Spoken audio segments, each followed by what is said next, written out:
Why isn't this coming on?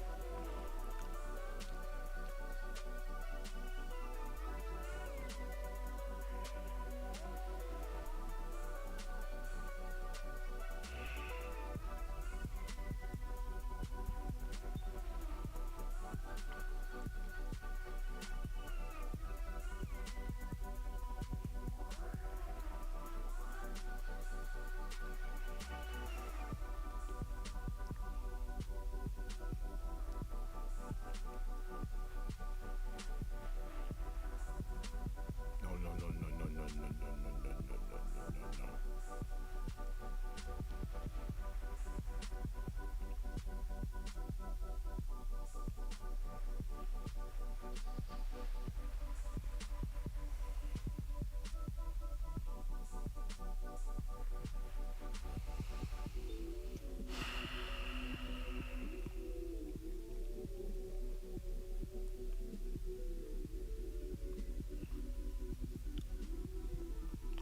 This is not right.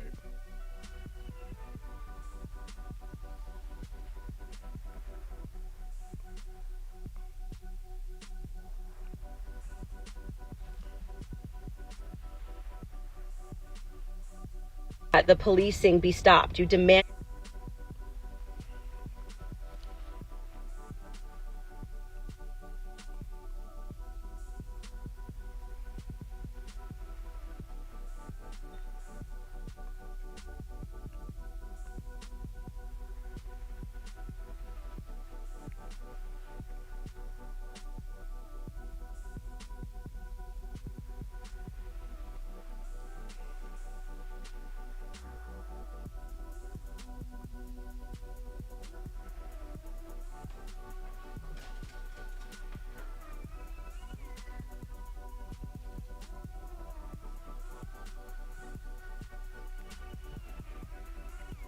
No.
right. Yeah, just had to do a little maintenance over here.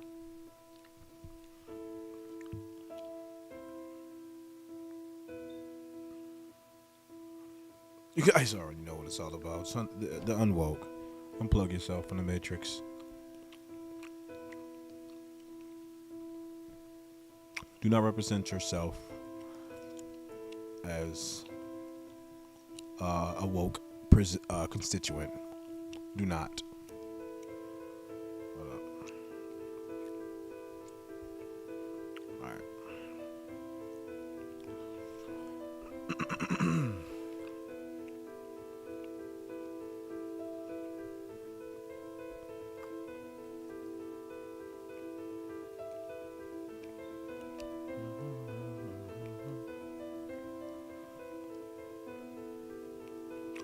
Sorry, I'm still doing some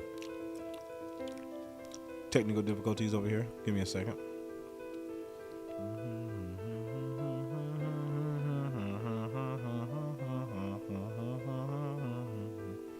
I love this song. I love this this tune here. It's really poignant.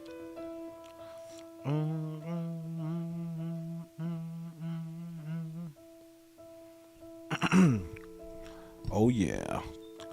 All right. Can all of my bots hear me clearly here? All of my trolls. So make sure you guys are hearing me clearly. Getting used to this whole live stream thing, so struggle streamer over here. But you know, we all start out that way, right?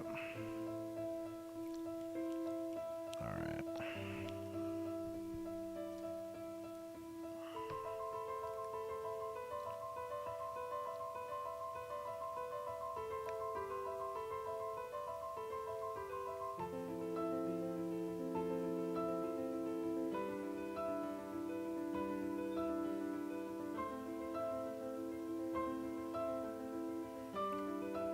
Okay, here we go. This views, what is this? Chat rate, concurrent viewers. I don't understand what that means. All right, whatever.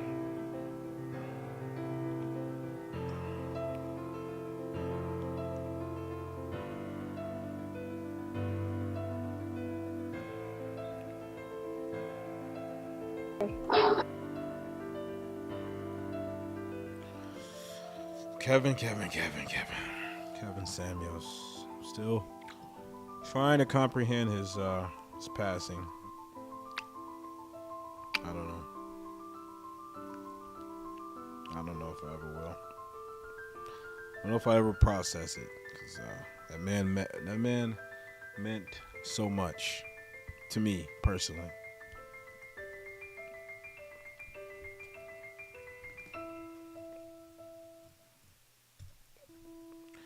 All right, let me get my ish together. What are we looking up here?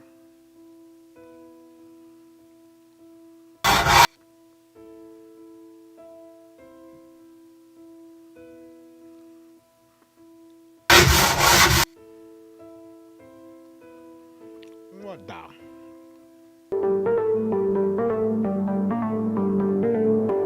Sorry, intro.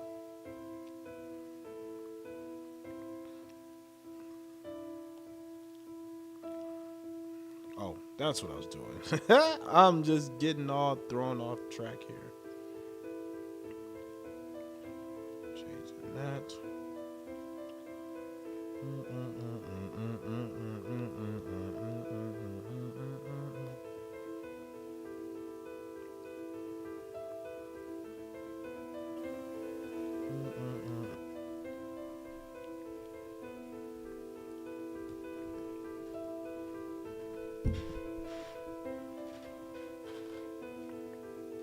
Oops. What the hell just happened?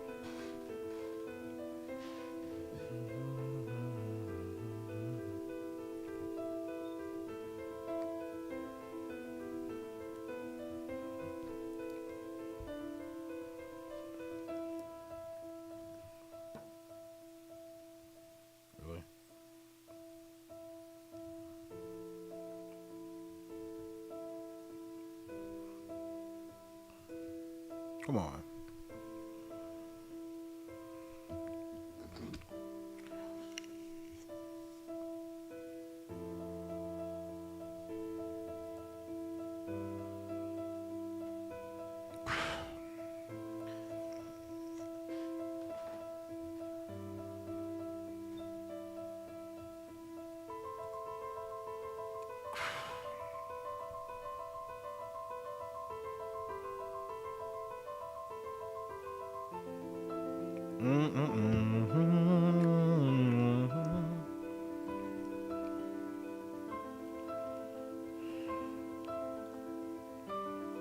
How the freak do I get back to it?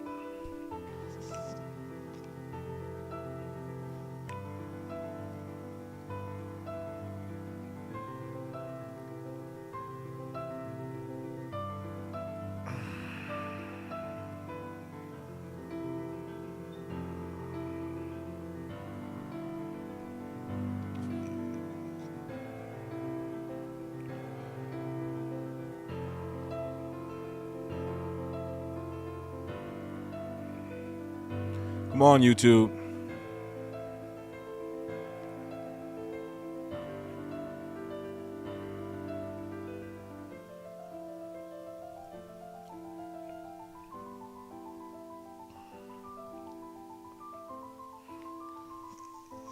Let's get another like there. Why not?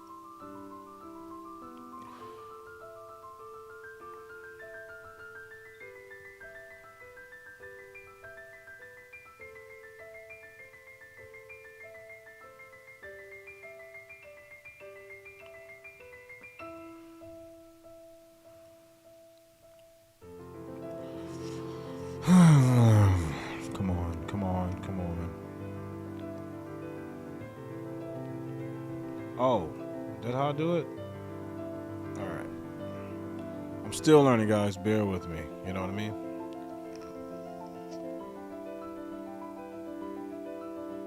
Y'all gotta bear with me. Y'all bear with everybody else on here, so bear with me. Trying to figure this stuff out. And I still can't figure it out. Alright. You know what? How about this? How about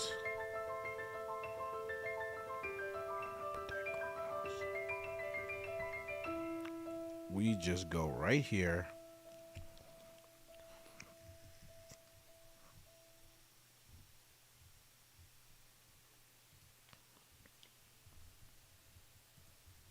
Come back, put our sign back on.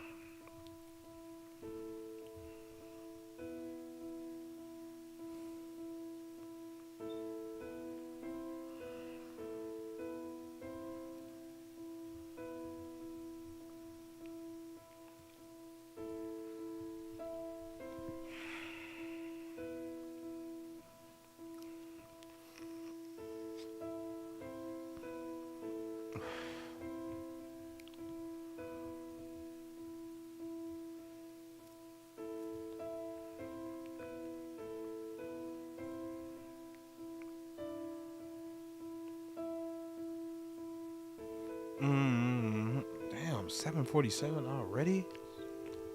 Time is just flying by.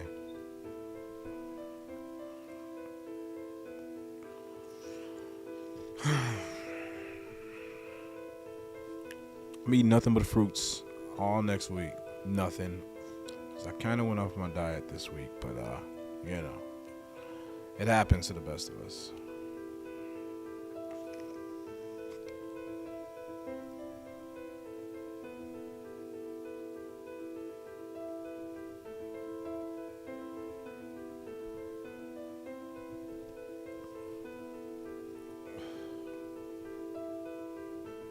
All right.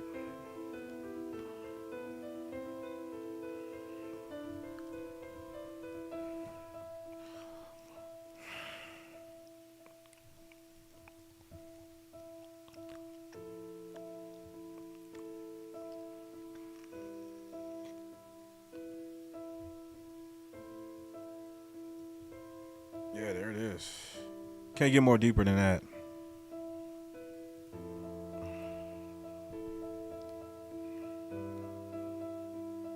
One of these days, I'm gonna get one viewer, one loyal listener.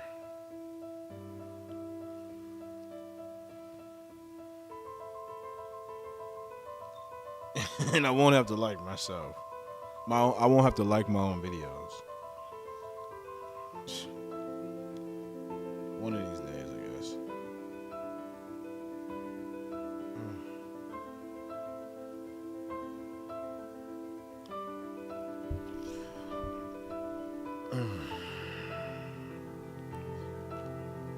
Dion, hand it over. All right, guys. Now, how does that we make are you about to feel? listen to Like a Miss part of- Cynthia G, and she, arguably, was one of the most contentious of Kevinsamuels, and we're just gonna hear some of the things that she has to say,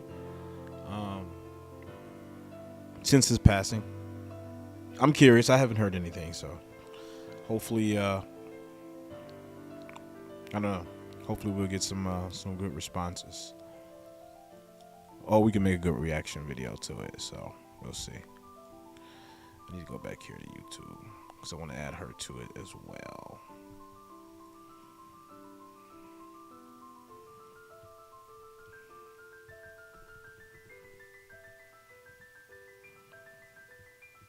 Cynthia G.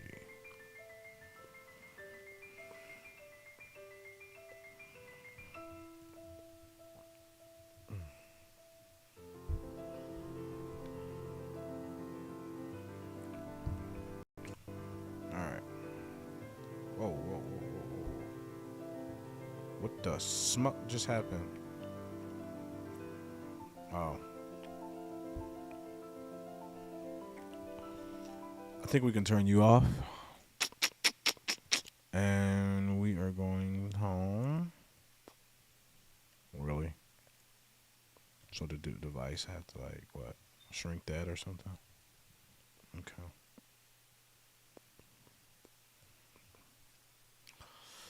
All right, let's see what Miss Cynthia G has to say. One thing that I know is very, very important to listen to both sides because you want to have a balanced view. You want to make sure you're aware of what is being said on the opposing side because it gives you a balanced perspective. You know what I'm saying? I don't like to be hyper focused on people who tend to agree with me, likewise, like-minded thinkers, which is good. I'm glad that we have a pretty solid base of people who generally think in along the lines of a more conservative ideology. However, there is another side out there I think that we all must be privy to in order to kind of refine our understanding as to what their arguments are. All right, so let's and to juxtapose what they're saying to what we are espousing. You know what I mean? So here we go. Let's see what she's talking about. I mean, that's why y'all didn't y'all heard the background. But hey, everybody that's coming in, let me do some background stuff really quickly. Because it generates 2 live streams. But I hope everybody's having a good Saturday. There is a lot going on. There's a lot going on. So for the mods, if you could just make sure you're in here and being very diligent, because Whoa, what just happened? because we know the trash baggery will be real. We know that the trash baggery is going to be at an all-time high. A lot of people know that because a lot of people saw that the video that I did on Kevinsamuels, someone false flagged it. It got restored. So it's back live for the people who are wondering. It's definitely back live. So you guys can, and it looks like you have.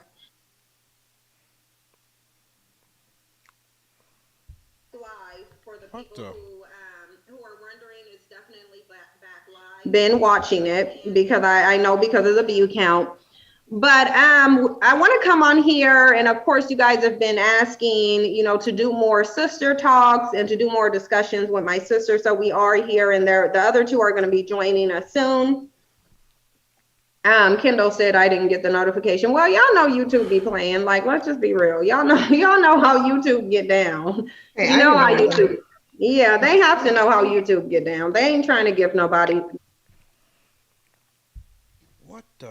Why is this turning off? Notifications. But one thing you can do for the notifications is you can unsubscribe to the notifications and resubscribe and click all notifications, and then you should get them, and they should actually come to your phone or your email.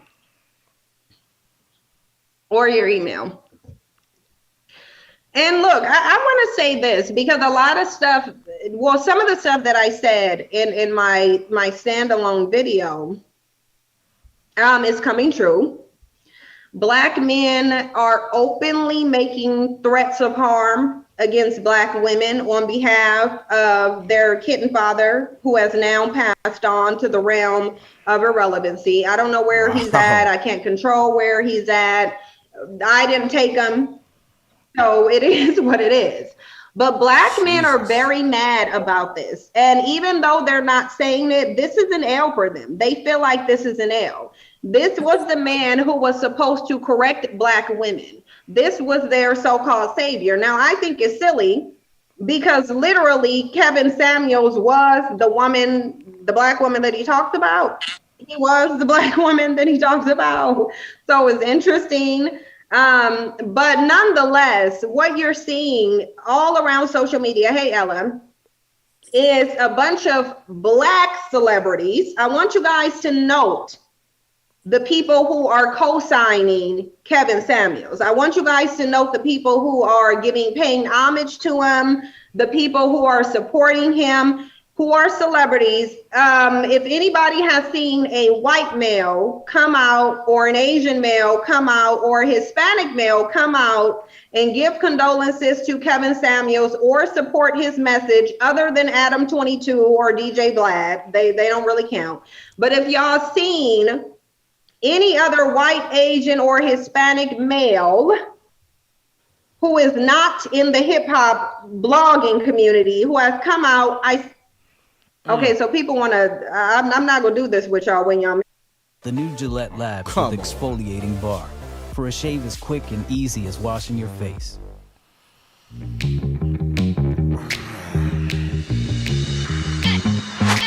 I'm mentioning Black people, and I said non-Black people. Like, I don't, like so I said non-Black people who are not Black.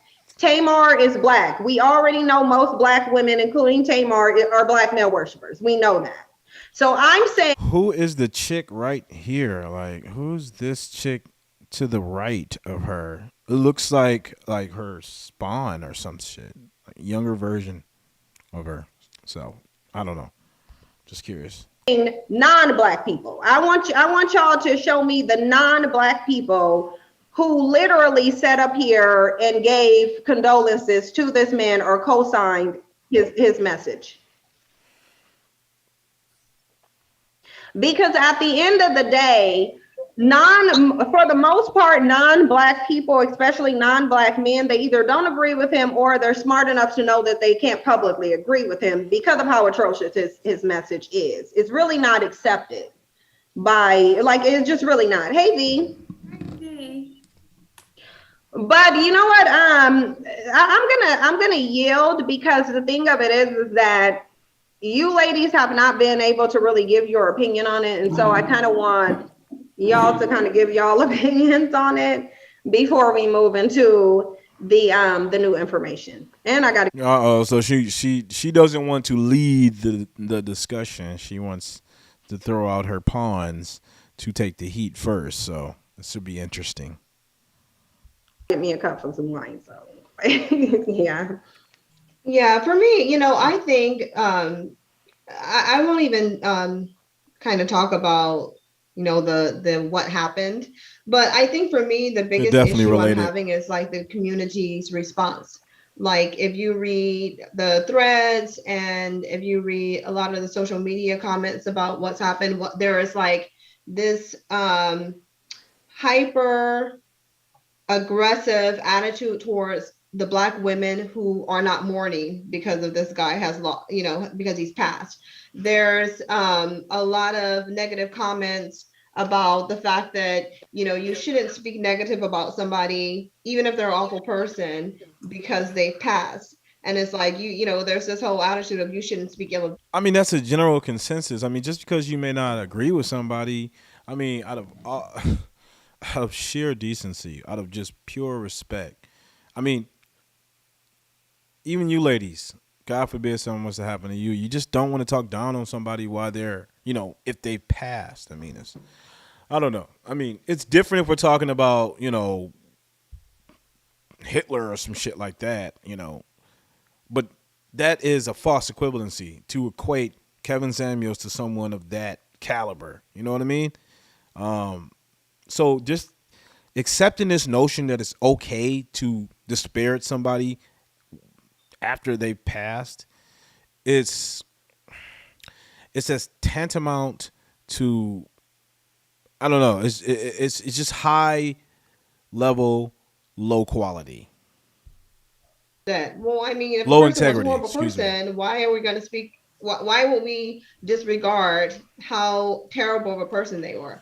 And why is it for me that why is it that Black women are supposed to, not have emotions about the situation? Why are we supposed to not say, well, he's a horrible, we're people who are, and I won't say celebrating his death, but just don't care. Like, if we just don't care, it's like, oh, Black women are horrible and have to agree with him, but you don't have to be, why don't we care? Like, why are we being attacked because we don't care that this dude has passed? And so for me, it's just this, it's where do Black women get a space where we're allowed to have feelings? Like, you're bitter if you're You've had a space. You've had let's see, 40 years of space. Forgive me, 50 years, almost a half a century of space since the inception of the sexual revolution movement. I mean, what are we talking about here? I gotta give you a hold up. Let me just give you a little bit of, yeah, just for edification. don't Turn care that if up. someone who's awful passed. And if you look at, like, this guy he spent the majority of his time on social media completely and Here we go. utterly attacking Black women. Oh my And that's how gosh. he made No, he made a no, life. no, no, no, no, no, no, no. Just to set the fucking record straight. Okay? For anybody who misconstrue what Kevinsamuels' intentions are, Kevinsamuels' contention was against a particular mindset. A particular mindset that has completely and utterly hijacked the female nature. Okay? So let's make distinctions here before you start broadly applying your feelings to something that had a specific aim. Okay? It was a concept. It's like my boy O'Shea Duke Jackson stated in his video. It's the concept, okay, that Kevinsamuels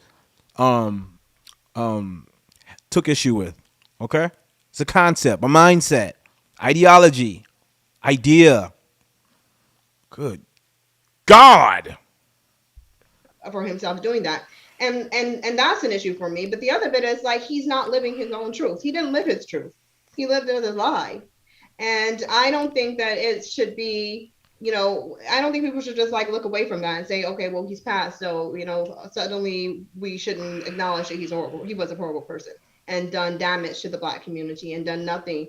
And I don't say just for women, he's done damage for the males in the community as well, because you're misleading people. You're living this lifestyle where it's like, we can say, like, the guys who follow him are idiots, because they are, but because it's like, this is a guy who has 3 failed marriages, closet gay, and that's just my reality. I've said it before, and I'm not going to change that. There we go. It just had to come to fruition. The shaming language, the modern day weapon of modern women. Excuse me. Excuse me. Of modern day black women is to use this disparaging, shaming tactic, which is, I cannot attack the argument. I cannot attack your argument, your position.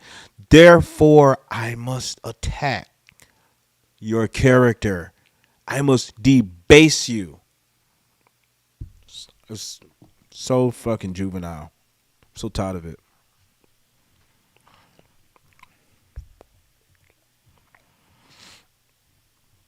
Okay, let's see now.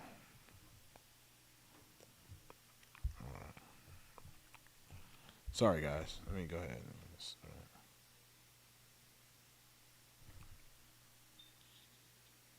He's dead. That was my thought process, and it's like, now that he's gone, black women are supposed to be paying homage to him or putting rest in peace. Why you don't have to do a damn thing. He was an awful person in creating chaos to the black community, but we're supposed to care that he's passed. Like, no, that's not how things work for me. Sorry. Wow. So I just think for me is annoying that the black community, black women right now are being attacked because this guy has passed. We're being attacked because we have. I'm so tired of this crap. Have no remorse for the fact that he's passed, and that we're not acknowledging that, you know, he's someone who has passed. Whatever. So that's where I am. That's my thought. Sorry. No, honest, I totally agree with you. Your audio is really, really low. Oh, is it? Let me check. I just went on the floor rant. It's really, really low. Oh, that's too bad. Yeah, I was trying to use my other camera.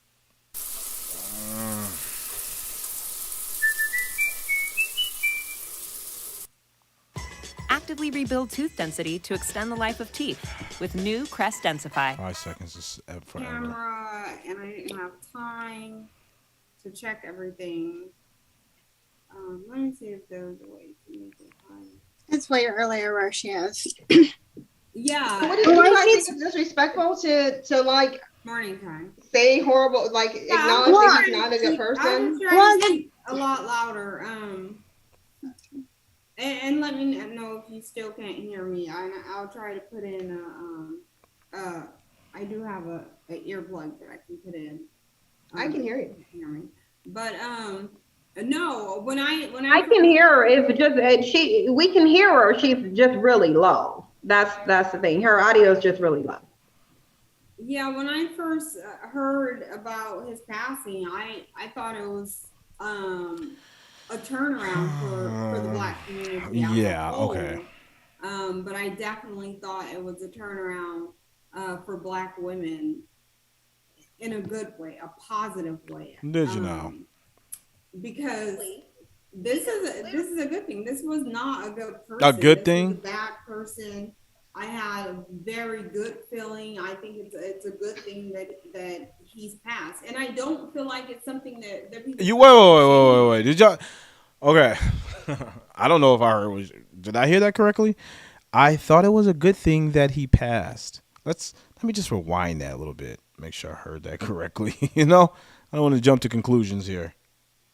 In a good way, a positive way, because. This is a good thing. This was not a good person. This was a bad person. I had a very good feeling. I think it's a good thing that he's passed. And I don't feel like it's something. Oh my gosh! I mean, come on. Have these women descended from hell? What are we doing here? Because someone passed, no matter how bad of a person that person was, and how Jesus, toxic their message. How much this is nuts. Spreading through the community, that when they pass, you should mourn their death. And I really think that people out there. No one's saying that you need to mourn. Hold up. Let me make this clear. Look, Air local recording. What happened? Oh, okay, good. We still live. Let me make this abundantly clear. Look, nobody's asking you to be contrite. Nobody's asking you to mourn. All I'm simply asking is, look, have a little bit of respect for the man's legacy and for the man's family. He has kids. I mean, he has a daughter. He has a mother, a living, breathing mother that should not have to be subjected to this vitriol. I mean, come on. Like, what are we talking about here? In a Jesus. devil or something like that. What's up, If my the devil died, people would my be second like, viewer? oh, Like the no, video from you, my friend. Don't be Appreciate it. happy that he's dead. He's still dead. So we should still not say bad things, and we should still be sad. This is sick. No, this is not a person you should be sad about. This is a good thing. This is someone that's not around spreading hatred and vitriol. Thank you, my friend. Thank you, sir. Hey, share the video, man. I'm trying to get as many. Once someone is actually dead, there's no longer. Trying to get as many subscribers that I can. We gotta push the needle forward, man. We gotta continue to push the envelope, because now that Kevinsamuels is gone, it's gonna take a collaborative effort from men of all races. I mean, because there's an ideology out there right now that's actively attacking men, and we have to push back. We are the checks and balances out here. We are the logical thinkers. We are the protectors. We are the providers. We build nations as men. We have to reinstitute societal order, law and order, so on and so forth. But thank you for the love and support, man. I really, really appreciate it. Thank you. Longer a way for them to change their actions or turn things around or rectify the situation that they have created. I wasn't finished. Oh my gosh. This is terrible. Was sitting in a dark corner spreading evil messages, telling men that it's okay to hurt women, that it's okay if Whoa. See that right there? Hold up. That is a mendacious lie. Stop spreading false doctrine. Okay? That is not true. Kevinsamuels never advocated for any man. I've watched a bevy of his videos. He's never advocated for any man to hurt a black woman. If anything, he's advocated for men to get on their shit and get the fuck out of there. If anything. I mean, that's what I've heard. And I've listened to, like I said, a bunch of his videos. Okay. What word should we use here? We're going to use...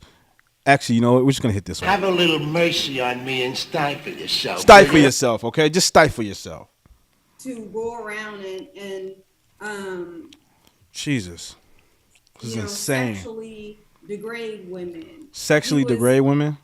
Meeting women that were already at their lowest point, self-esteem wise, and he was tearing them farther down. Wow. Like, that's not a good No. It's called tough love, darling. It's called tough love. That's what it's called. Because they are broken, because they are hurting, because their self-esteem is so low. Facts don't care about your feelings. And tell him, Ben. And you feel like you have power, and you take that power to tear them down. You are disgusting. Wow. Okay, so these are everything that they said thus far is emblematic to the fact that they must not have watched any Kevinsamuels video for its entirety. They must have watched like the little 3-second clips, because anybody can do anything with any video for 3 seconds. I mean, for a little edited montage or something. You could do anything and distort someone's perception, distort someone's message when you're editing them like that. And obviously, whatever they've listened to has completely warped their perception about Kevinsamuels. And I'm sorry, I don't mean to keep hitting pause, but you know what I'm saying? This is just, I'm seething right now because, like, the man hasn't even been dead for, a week. And already, you've got these Corellas out here just spitting dirt on my man's name, and it's despicable. I'm sorry. You're not a good person. You do not need to walk. You don't need to be here. Despicable. That is not someone that should be in the Black community. You shouldn't be in a community. You are a parasite. And you would get rid of a parasite. If there was a roach in my house, I would kill that roach. Oh, now he's a roach. Like, oh, now Jesus. I'm so sad that roach is dead. Let me. I should have gave that roach time to change its ways and see if maybe that roach would have did better. This is despicable. No. I'm gonna kill the roach, and if there's some egg sacs, I'm gonna get rid of the egg sacs, and I'm gonna look around and make sure there's no other roaches. So basically, I'm gonna kill. Are you guys hearing the analogy she's making? Basically, she's saying, if there's a roach in my house, I'm gonna kill the roach. I'm gonna kill their babies. So basically, if I don't know, I mean, I don't. If maybe correct me if I'm wrong, but it sounds like she's saying that if Kevinsamuels alive, the best course of action would have been to kill him and kill his kids. Is that what I'm hearing? I don't know. Maybe I'm reaching, but you know what I'm saying? I don't know. This is crazy. I don't understand this mindset of, oh, well, maybe he would have changed, or he's still alive, or he has daughters, or he has sons, or there's people that are sad that he's gone. I'm sure that roach had some other roaches that were hatched while it was hatched too. We can get off the topic of roaches. I mean, right? Like seriously. Like I mean, I know, I get that, but Ella hasn't. No flip, no cap, no mess. Just grab and squeeze. Try Dawn Easy Squeeze. Right.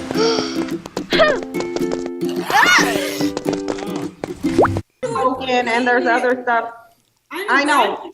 Yeah, you think? In a way that people can sit back and realize what they're mourning, because you're not mourning a good person, and you're trying to force other people to mourn. Go look at his videos. Go look at those women's faces when he's tearing them down. But look, a lot of women support him still and flock to him, and that's why they need to look at what I'm saying. Oh yeah, she's certainly so definitely. So here's the thing: every last woman who's called into his show or gone on his show, nearly every last one of them have said they watched the show. So they see all these Black women coming on there. They see it, which that you're actually going into something that I want to talk about a little bit later. Ella hasn't gotten to speak on it, and then I want to show some information though. I want to show some really quickly, because that's going to get into, you know, what I think really needs to be addressed later on, which is Black women's willingness to support men who demean and degrade them. And really, because we have to talk about that. As much as Black women want to celebrate and stuff, Black women are the ones who elevated them by giving them, sacrificing themselves as his content. Black women have done that, and that has to be called out. But I just don't want us to get ahead of it. But go ahead, Ella. Right. So we're right now, the question is, what do we feel about his death, correct? This is sick. Yes. Okay. So I'm indifferent. Like he's nobody to me. I do think it is a benefit for us not to have him spewing the hatred that he had for Black women. What hatred? Please, instead of speaking in these general terms, stop speaking so arbitrarily. Specifically, attack the idea. Stop going after the man's character. That's you've already lost the argument when you have to attack someone's character. Like, are you comprehendo? What about his argument? What about what he represented and what his positions were on certain things? What about that is your disagreement? Okay? Because this whole broad... excuse me. I'm sorry, y'all. I mean, I got a lot of notifications today about how there's a lot of vitriol and spewing a lot of things about Kevinsamuels, and I didn't even believe it, because I'm like, okay, regardless of whatever you thought about Kevin Samuels, you know, whether or not you agree with him or disagree with him, the man still has the right to a dignified passing. I mean, you don't. All right, I don't know. Maybe that's just passe. I don't know. Whatever.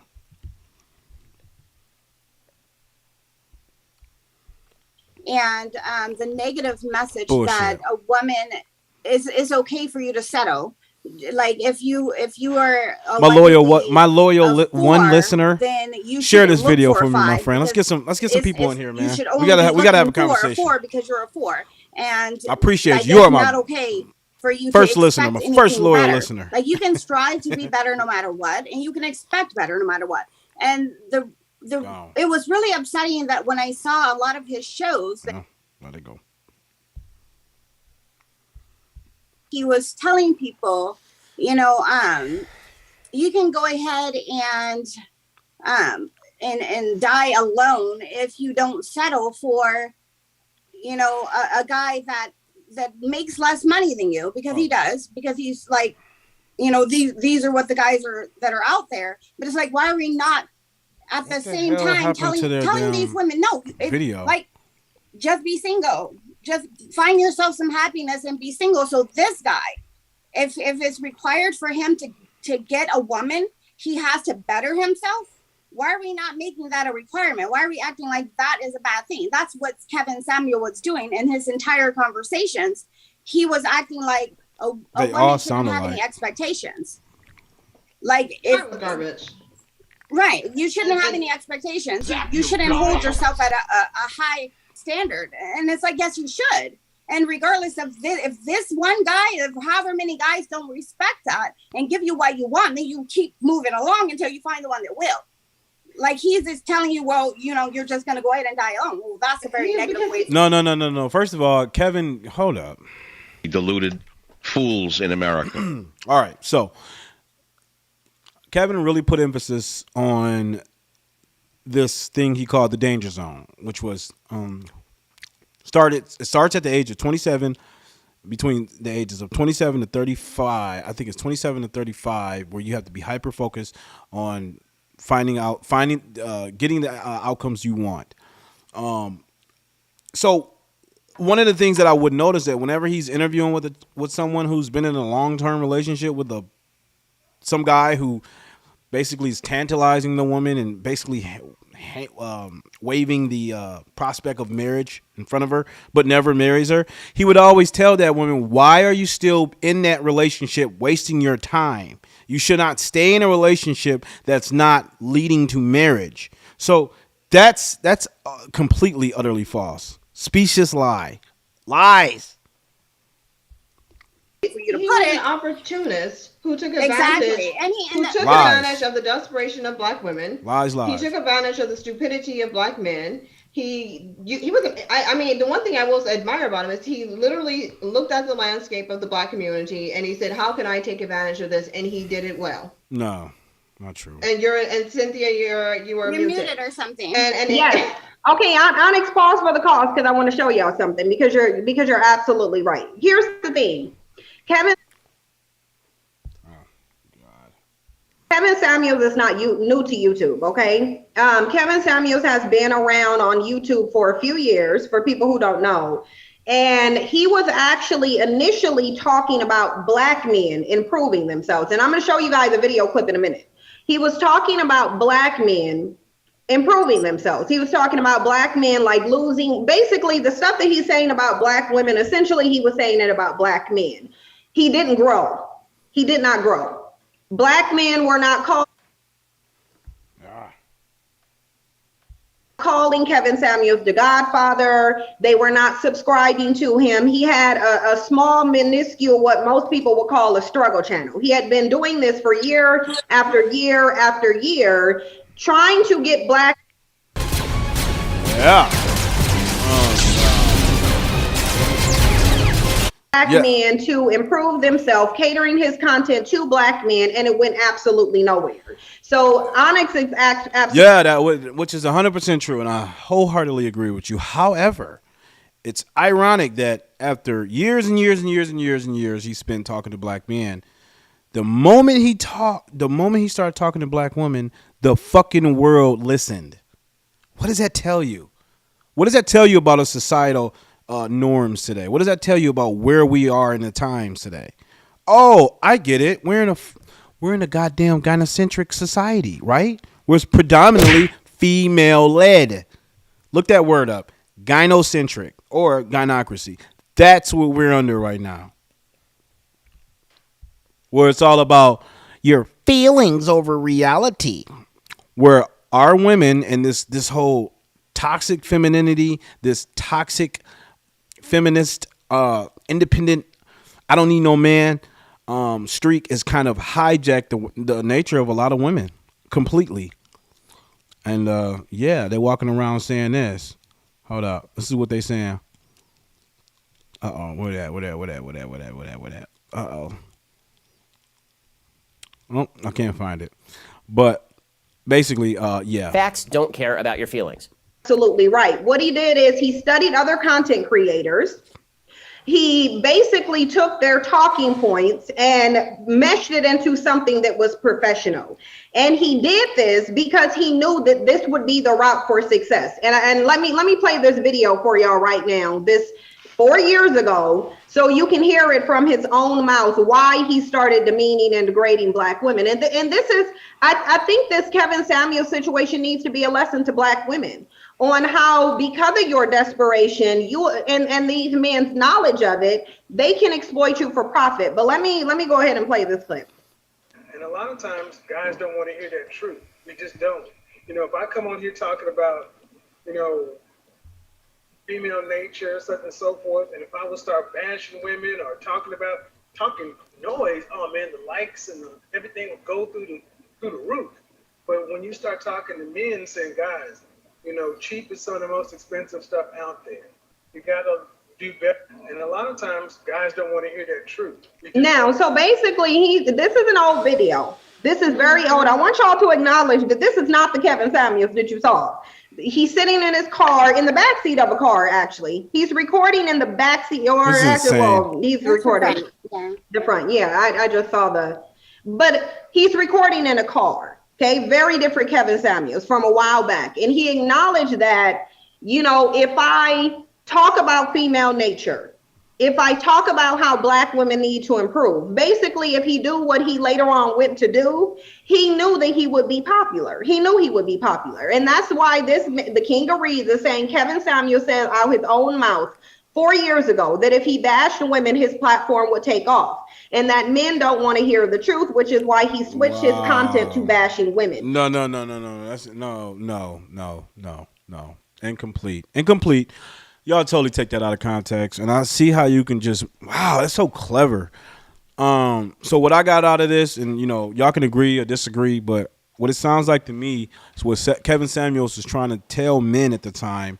It wasn't gaining the momentum that it was for what it was at that time.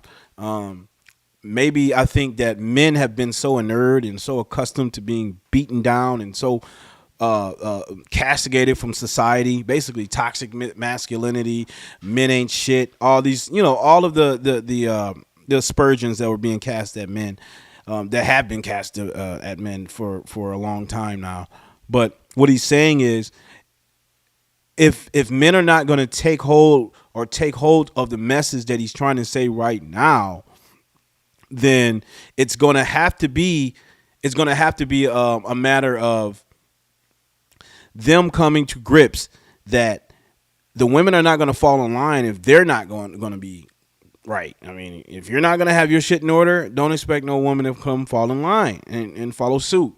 So essentially, for him to make the transition into talking to women, which never was it bashing. That's just that fucking buzzword that women like to use. Never did it come to a point of bashing. It was more so of like he's done with the men. It's just kind of like level setting, giving you guys a conscious overview of where you are in your life and what choices you've made that as a consequence has led you to the point of coming to his show, I suppose. So this was about Kevin Samuels being popular and understanding the climate. But not only did he have to understand black male psychology, he had to understand black female psychology too. Because if black women weren't willing to call up and ask a man who, mind you, because this goes to the standards of black women. So the message that he's sending about black women's standards being too high is a lie, because if black women's standards were high, they wouldn't have supported Kevin Samuels, who was nearly 60. Okay. He was nearly 60. When he was married, he couldn't even provide for his wife. His wife was bringing in more money than him. And we know this because people have brought up his court documents. He was severely behind in child support, wasn't paying it. Okay, credit's bad. So he needed money.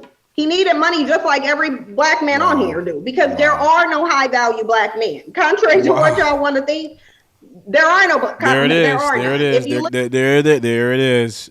There it is. And that's where it starts. That exactly is where it starts. I got to give you a round of applause, Cynthia G. Because out of your mouth, what you just said right there are no high value man. That is an attack. That is an attack.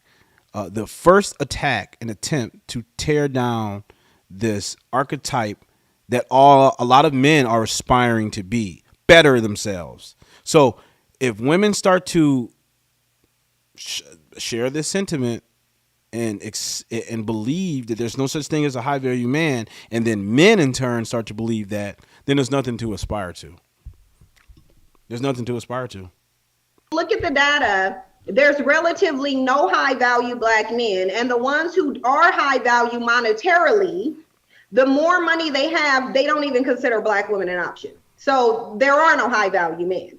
But this is a man who was nearly 60, haven't managed any relationship. So I don't know how he can tell any black person how to have a successful relationship that he himself haven't had. Didn't take care of his children, clearly didn't take care of his health. He simply wanted some money. But he understood that black men gravitate towards dereliction and that black women are desperate for black male validation. Yes. And that was the perfect recipe for Kevin Samuels to become who he is. And if you notice, that's why you have all of these random pop-up black male dating coaches who have no qualifications in anything at all. Like, I don't even know how black men who are the failed relationship men on the planet, how they're being dating coaches. But hold on, let's just throw some numbers out here just so we're all on the same page. So 51% of men are black men are single and childless. Let's throw that out there. 30% of black men are married, and what is it? I think it's like 2.4 million black men are in the upper class. So let's not go down the road of disparaging black men as if they are not accomplishing anything, because a vast swath of black men have been making strides. Absolutely. And the numbers back it up. So this is not conjecture. It's pure facts. You will see that, and you're going to see more of them. Black men following his recipe, which is actually other black men's recipes, and to exploit black women for profit. Like the video, guys. Like the video. Show your boy some support. Give me that HBO special, like your boy. Like what's his name? What's his name? For each other, because if you read like Poor Man's Podcast, give me that HBO special. HBO. What people say about Kevin Samuels is like, well, he dressed nice and he help a brother out. That's what that means. And that's kind of what put him up where other black men would want to listen to him and look at him as someone who would be a role model. And for me, it's like, well, actually, if you really look at the landscape of black men, they really don't articulate themselves well. And I don't say that to be like the rule, but the reality is, it's like you don't see. I mean, if Kevin Samuels, and he is the representation of what black men aspire to be, is an embarrassment. And it is the very low standard, because you have this, like, there's nothing about him other than the fact that he can dress like a metrosexual. Oh my gosh. And that he could string a sentence together. But outside of that, I mean, that's enough for It's past talking, bro. It's finna see something.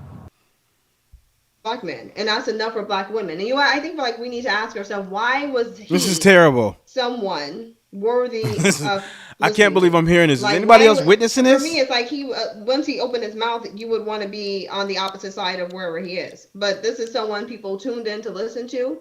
This is somebody who people still, if you listen to, read the comments on black men, it's like they're still like, he put us so far. How? Like, show me a relationship that was improved based on what he said. Right. His wasn't even improved based on what he said. So I would love to see what value he actually contributed to the world. And people keep saying he tried to improve the black community. Wow, you just got a bunch of idiots out here have they're so far from reality in terms of what it takes to advance a relationship, cultivate a relationship, take care of themselves even. How do y'all know this? Are y'all just pulling this shit out of your heads? That's the thing about women. They can go on these, I swear, and I'm not, look, fuck it, man. I'm about to just keep it real. Like, some of these women, man, they can just go on these streams of consciousness where you don't even have to check them on where are they getting this information from? Where are they deriving all of this? Because to me, it sounds like pure speculation. It sounds like they sat in a corner in the room. They can just came up with, contrived these notions about someone, about black men in general, and they don't even need to look at the fucking numbers. Literally, it's all about their feelings. Hold up, let me see if I got a good hold up. I am not the husband who you drove away from you. I'm not the husband that you drove away. I know you pissed off. But I'm not the husband. I'm just not. I mean, it's baffling to me that you have so many people, guys, trying to piggyback off what he's done. And it's just like, he hasn't done anything but like put on some decent clothes, How many successful black men are with black women? Well, black men, 85% of black men marry black women. So, and you can look at those statistics on blackdemographics.com. Yeah, I've looked at the numbers. So as the more you climb the socioeconomic ladder, status, you tend to marry within your own ethnic group, intraracial dating or intraracial marriage. You can look at the stats on that. Yeah, successful. But you have to ask yourself, but you now have to kind of like, you have to keep it in context. Where are we at in society? We are in a place in society where women are actively telling black men of all calibers, we don't fucking need you. You make us small. You're not worth shit. And we don't want your protection. Hold up. Saying that there are not success. No, I'm not saying that there are not successful black women, Gamma. Please, I'm not saying that. Actually, 9% of what is it? Like 10% of black women make above $75,000 a year. So no, I'm not negating that. All I'm simply saying is, if you want marriage, if you are a black woman or a woman in general seeking marriage, you have to understand that education and your career prospects do not collide with that prospect of wanting to be married. The issue is when you allow this ideology to hijack your nature, you become simply competitive with the man that you proclaim to be your leader, your protector, your provider. And a lot of women have adopted, particularly in the black community, have adopted this notion that because I make such X amount of dollars, I am just as valuable as you. And men and women seek opposite traits of one another. We seek opposite things in each other. It's just, it's evolutionary biology. This is hardwired in our hindbrains. This shit is deep. Well, let me get. Well, thank you. Good question. And that's what it takes for a black man. Like the video for me. Elevated to a position of a role model and a spokesperson for black men and black community and black women as well. Because we're calling in asking, well, how do we get a man? Like, just do. I mean, I guess you can take on. See, you know, I don't take most of those women that called in serious. How? A lot of them, they're taking their time. Can I finish? Like, how are we not taking them serious? They're the ones who built them. Whoa, ladies. Let me finish. Like, God. Obviously. So I don't take any of them serious because of the fact that they call in and they know, like Thank you, darling. Appreciate that. They watch the show. They share know it, like it, because listen. So first of all, I just want to say this, regardless if you agree with me or not, and I'm just gonna assume that you're probably not gonna agree with me, but I think it's important that we at least have the conversation. I think in order for us to overcome this bifurcation that we have right now, this schism within our community, where black men on one side of the aisle, black women on another side of the aisle, is that we have to extend grace to one another. This is no bashing. Effectively, what I'm doing right now is what Kevinsamuels did. He just did it a lot more polished. He was a lot more polished and a lot more eloquent with in how he conveyed this information. And, you know, God willing, I get to that position, that stature one day, but, you know, there's only one Kevinsamuels, and God knows I'm not trying to fill his position. I'm not. Hey, shit. I can only do me, the real unwoke. You know, trying to unwoke people, because that's a whole different topic. But we're gonna stay focused. Stay on topic. It's like I liken it to like a fetish. Like they're masochists. They like to be degraded. They like to be demoralized. They like to be humiliated. And some of them, I think they could have actually been clout chasing. Maybe they wanted to have their little 5 minutes of fame. They know if you degrade them long enough on TV.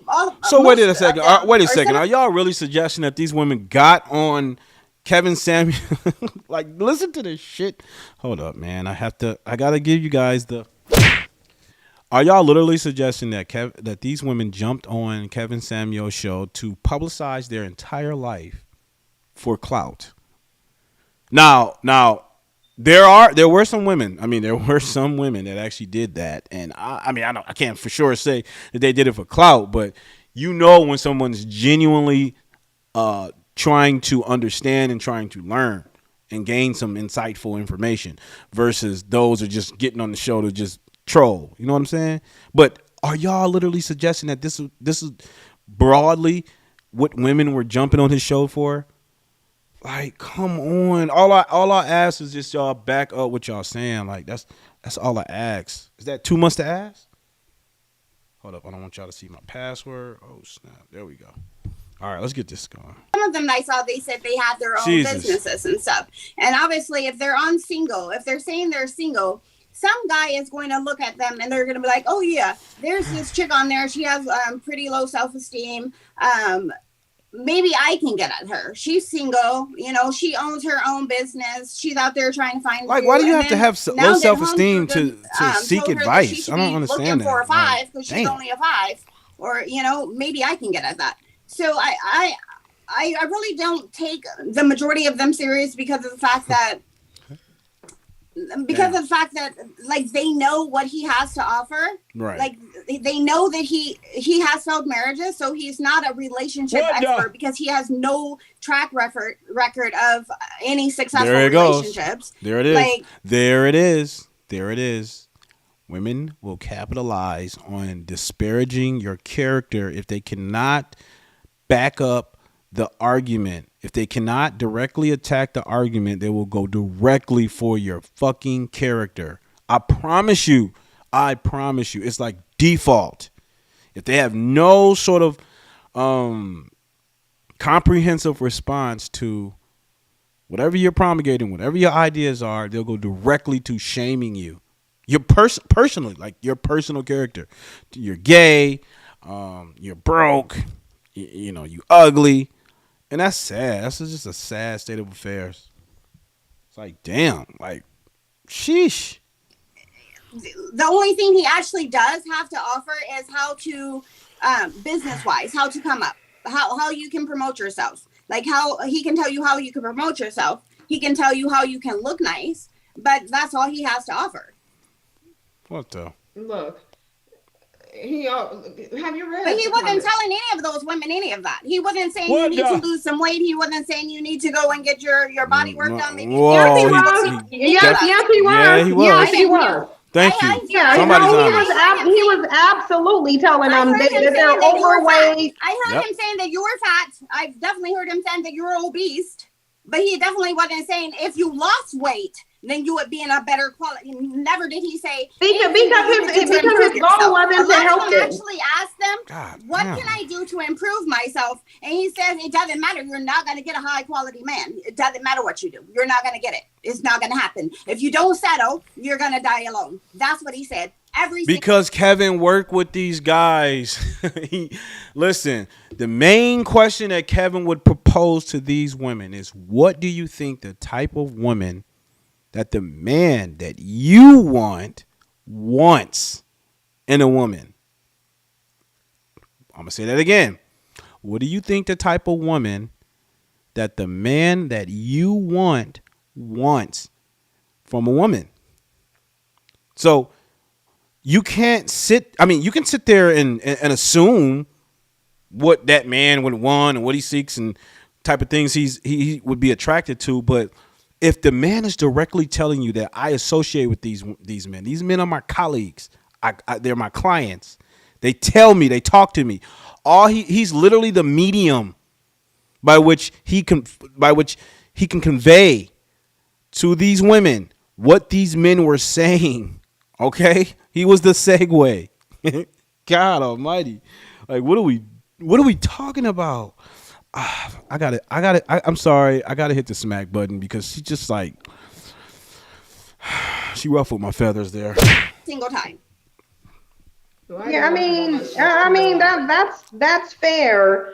But here, that's fair. But this is what I think is the biggest issue with Black women in this situation with Kevinsamuels, because again, and there's a lot of different details coming out. Like, and I'm gonna get back to this too, but I want to show y'all something because there's different details coming out about this situation, and there will likely be more details coming out about this situation. But I want to share the screen with y'all really quickly, because this is something else that came out. Let me get V in here. This is something else that came out, about him, where it says he had been rumored to have been living with a very transformative woman who was a worker at their apartment that was not in his name. This is what we're doing. It was not his apartment. Black people. Come on, y'all. We got to do better. Like, we have to do better. Like, this is like, it's not even funny. It's just not even. We have to do better as a people, because the man, like I said, the man hasn't even been dead for the week, and this is what we're already reverting to. Seriously. I mean, why aren't you women dissecting his content or talking about some of the things that he advocated for? But why? Why must we revert to this again? And I promise you will see it. It is a pathology that exists within our Black women, unfortunately, is that when they disagree with you and when they cannot back up their arguments, they will go directly towards your character. They will shame you.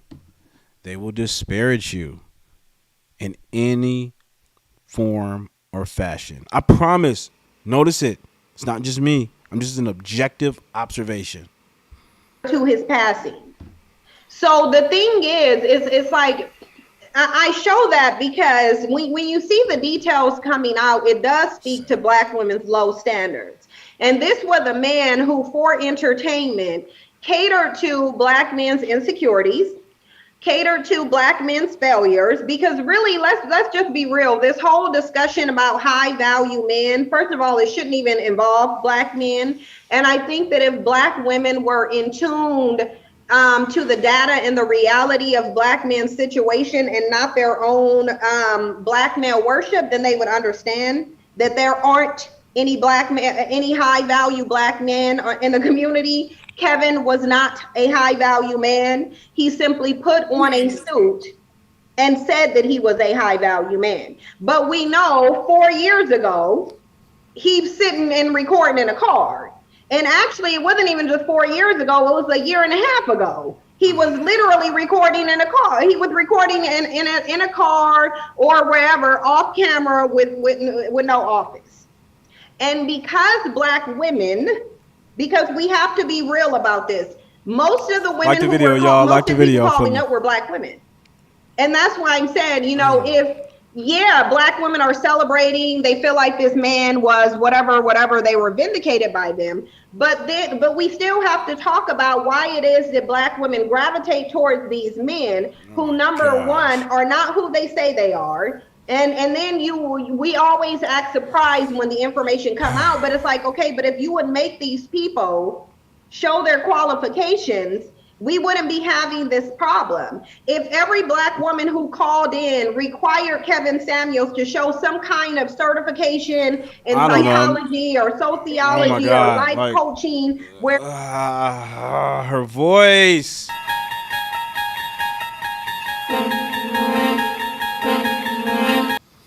Her voice. I'm sorry. I know. I'm supposed to go through this.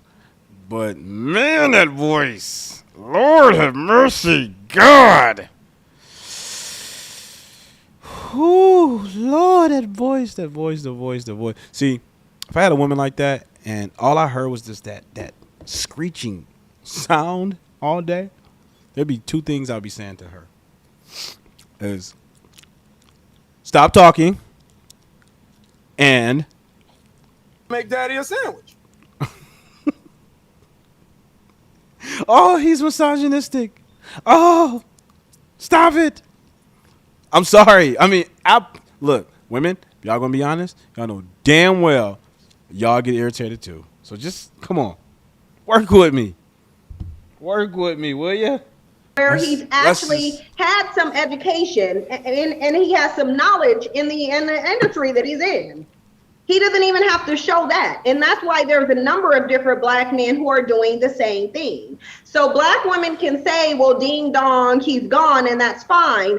But what about the other struggle black male coaches that black women are uplifting? What about the other ones that you're building, that you're going to for advice when you can look at any data source and these are not men that you should be taking advice from. They're not. And that's why when you see other groups of men. So what type of men should you be taking advice from then, Miss Cynthia? Pookie, Ray? Who are we talking about? Who are we heralding in the black community right now where the vast majority of black Americans can go to get solid, prudent advice from? Who? Tell me. I'm waiting. Hold up. I'm waiting. I'm still waiting. Come on, talk to me. Who we can get advice from? Because I know for damn sure we're not going to no Thomas Sowell. We're not going to no Larry Elder. We're not going to Walter Williams. We're not doing that because they're overachievers. They're intellectuals, and we as black people we already know how we treat our high achievers and intellectuals in our society, right? We castigate them, right? Because we don't want to hear anything from them because they prove that you can actually their very existence proves that you can actually become successful in this country, right? If you use your mind, right?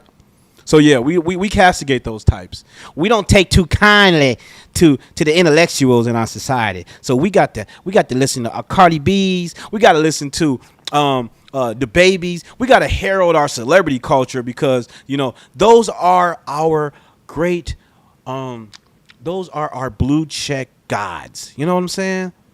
Those are the ones who sit atop the ivory tower and they are the expositors of the truth, of reality, right? They've been dictating our reality since the 70s. So just want to throw that out there. Man, I'll just take umbrage to this shit, man. The narrative of black women not wanting a protector is a lie. According to the 21 census, more than 1/3 of black children in America are being raised by single mothers. Yeah. If these men would stand up and be men, we wouldn't be aggressive. Black women have to take responsibility for the partners they choose, and if they want respect or be worthy of respect. Okay, so let's talk about that. Let's talk about that. So, and I was just listening to something today, but let me pull something up really quick. Hold up, darling.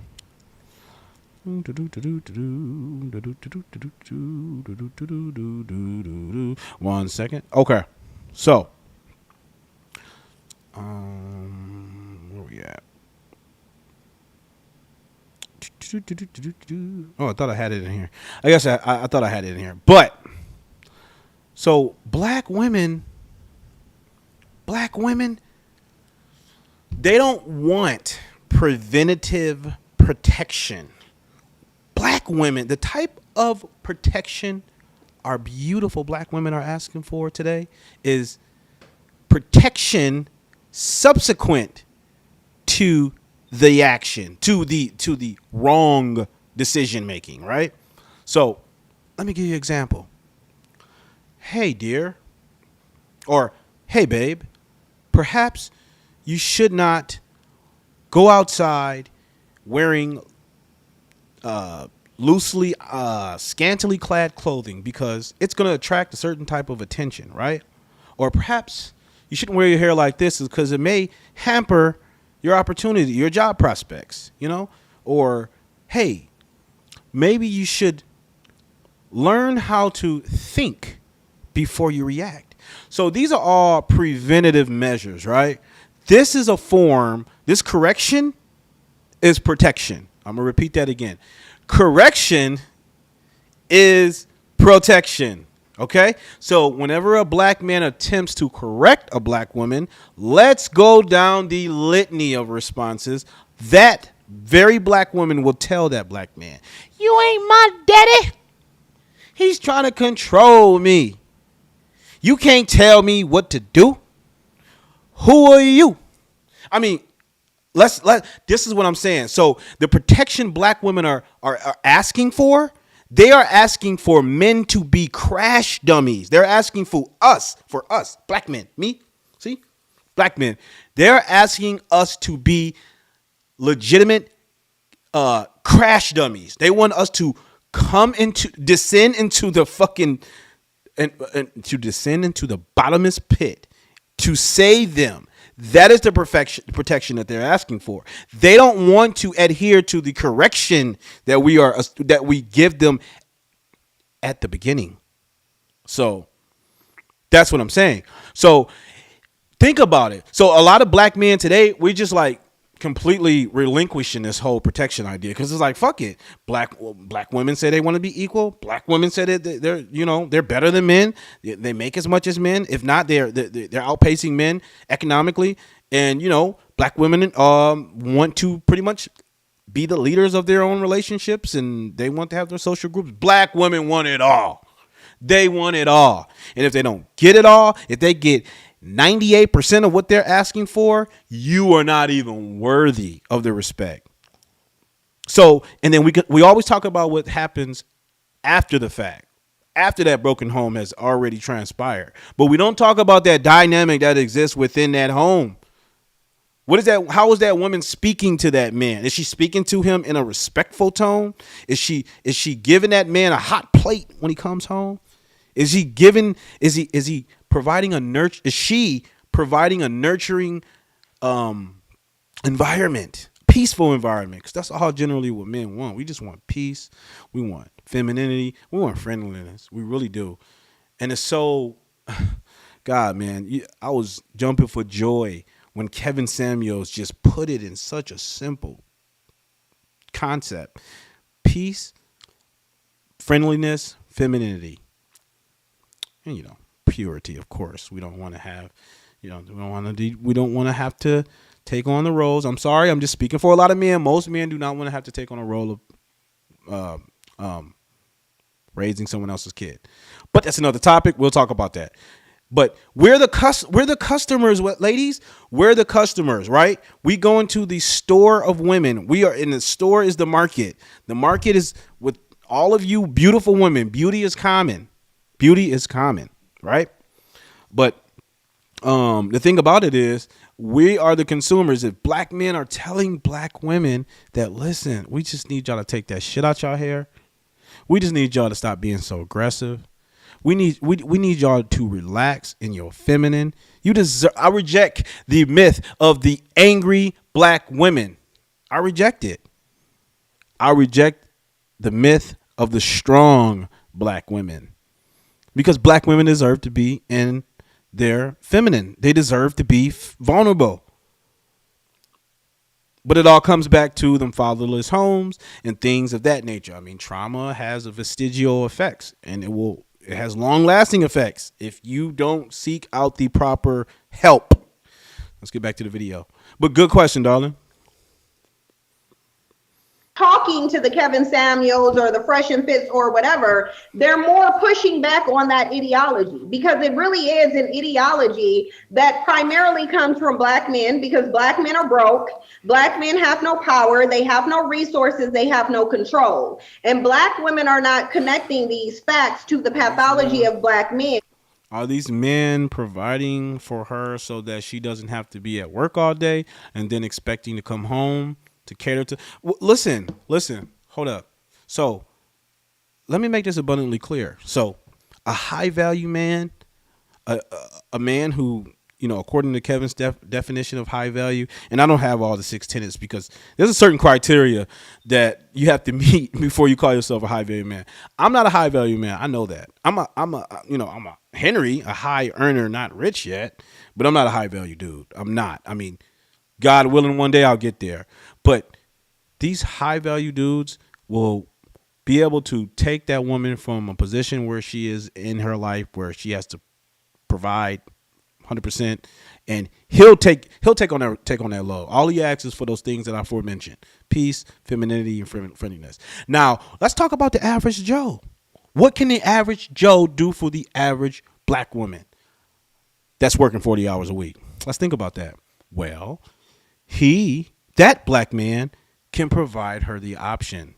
Okay. So if he's working 40 hours a week, she's working 40 hours a week, that right there, that combined income alone puts you at another tax bracket, right? So what is it? 74% of black women today make less than $50,000, right? So imagine tacking on another income for that. These men want her to be a provider with him, but be submissive. Well, that's the thing, because again, if you combine that income, you're in another tax bracket.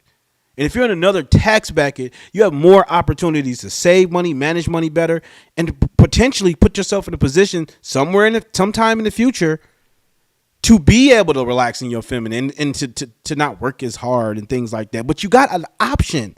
But that does not mean that man should have to come home to a woman that is just completely just enraptured by her own anger and frustration.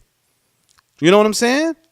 Think about it. I mean, and Kevinsamuels would make this analogy. He would provide this example all the time. But illegal immigrants make less money. I mean, come on. They make less money than black men do. Yet they still receive the submission of their women. Illegal immigrants. They can cross the border. Not making a damn dollar. Panhandling. But yet they still receive that submission. What does that tell you? It tells you that there's a low level of respect and contempt for black women. For black men that our women have towards us. And it's unfortunate because it should not be like that. Well, no, that's what I'm saying. Like, how is it his job when women fought for the right to work in the workforce? Once upon a time, what you're saying right now, if we add context, this was that doesn't make it right because immigrants do it. No, I'm not. What are you talking about? It doesn't make it right. It makes it a palatable relationship because that man can still go out into the world and do what he has to do. Yeah, you're right. She has the right. Women have the right to choose. You have the right to choose. You can choose to bust your ass alone. Like you can bust your ass and work them 40 hours, work that OT all by yourself, but it's still going to be hard, right? Now, how much more beneficial will it add to your life to have a man alongside you? That doesn't mean that you're going to have to you're not going to have to work. Like what are we talking about? Again, women have fought for the right to work. The right to be equality. You guys fought for this. The same value system that says that women submits is the same value system that says that a woman should be submissive. What do you mean? I'm not understanding what you mean, darling. But all I'm simply saying is that women fought for this right. You guys fought for equality. I mean, back in the halcyon days of the early 50s, shit, black women were at home, communities were safe. Rates happiness, the rates of happiness within women was higher because they didn't have to burden themselves, going to work, busting themselves. I mean, women are not industrious. They're not. You guys are naturally not industrious creatures. But you got your feminists out there that has completely hijacked this whole your nature. They came along. I mean, particularly the white liberal feminists. They basically were the mouthpiece for women, and they said, "Hey, we want to do what men do, and we want that responsibility, and you guys have that responsibility now." And now it's like y'all pissed off about it, and it's like, wait a second. And men fought alongside women to honor those rights and to get those rights granted, afforded to you. Men fought alongside you in order to achieve those rights. So, come on. I mean, you can't have it both ways. Either you want your rights and equality and things like that, or you want to revert back to our traditional system, which I personally think that traditional value system was effective. I mean, look, we were doing a lot better under more hardships, right? Unfortunately. But let's get back to the video. Good point. And understanding that this is the reason why they are attacking you. Get your homegirls on here too. Get everybody on here. So we gotta have a discussion. Look, Kevinsamuels started something that I think was invaluable. And I thank him and I pay homage to him. But I know that Kevinsamuels would want us to carry forward his message. I think ultimately he wanted to see the black community restored. He wants to see us doing better. And as a Christian, I know God will want to see us doing better. So get them on. Call Keisha, call Nene, call them all. Get everybody on here so we can have a conversation because I think it's important. It's, we are in an era where we cannot go another 40 years of the decadent destruction that has been occurring.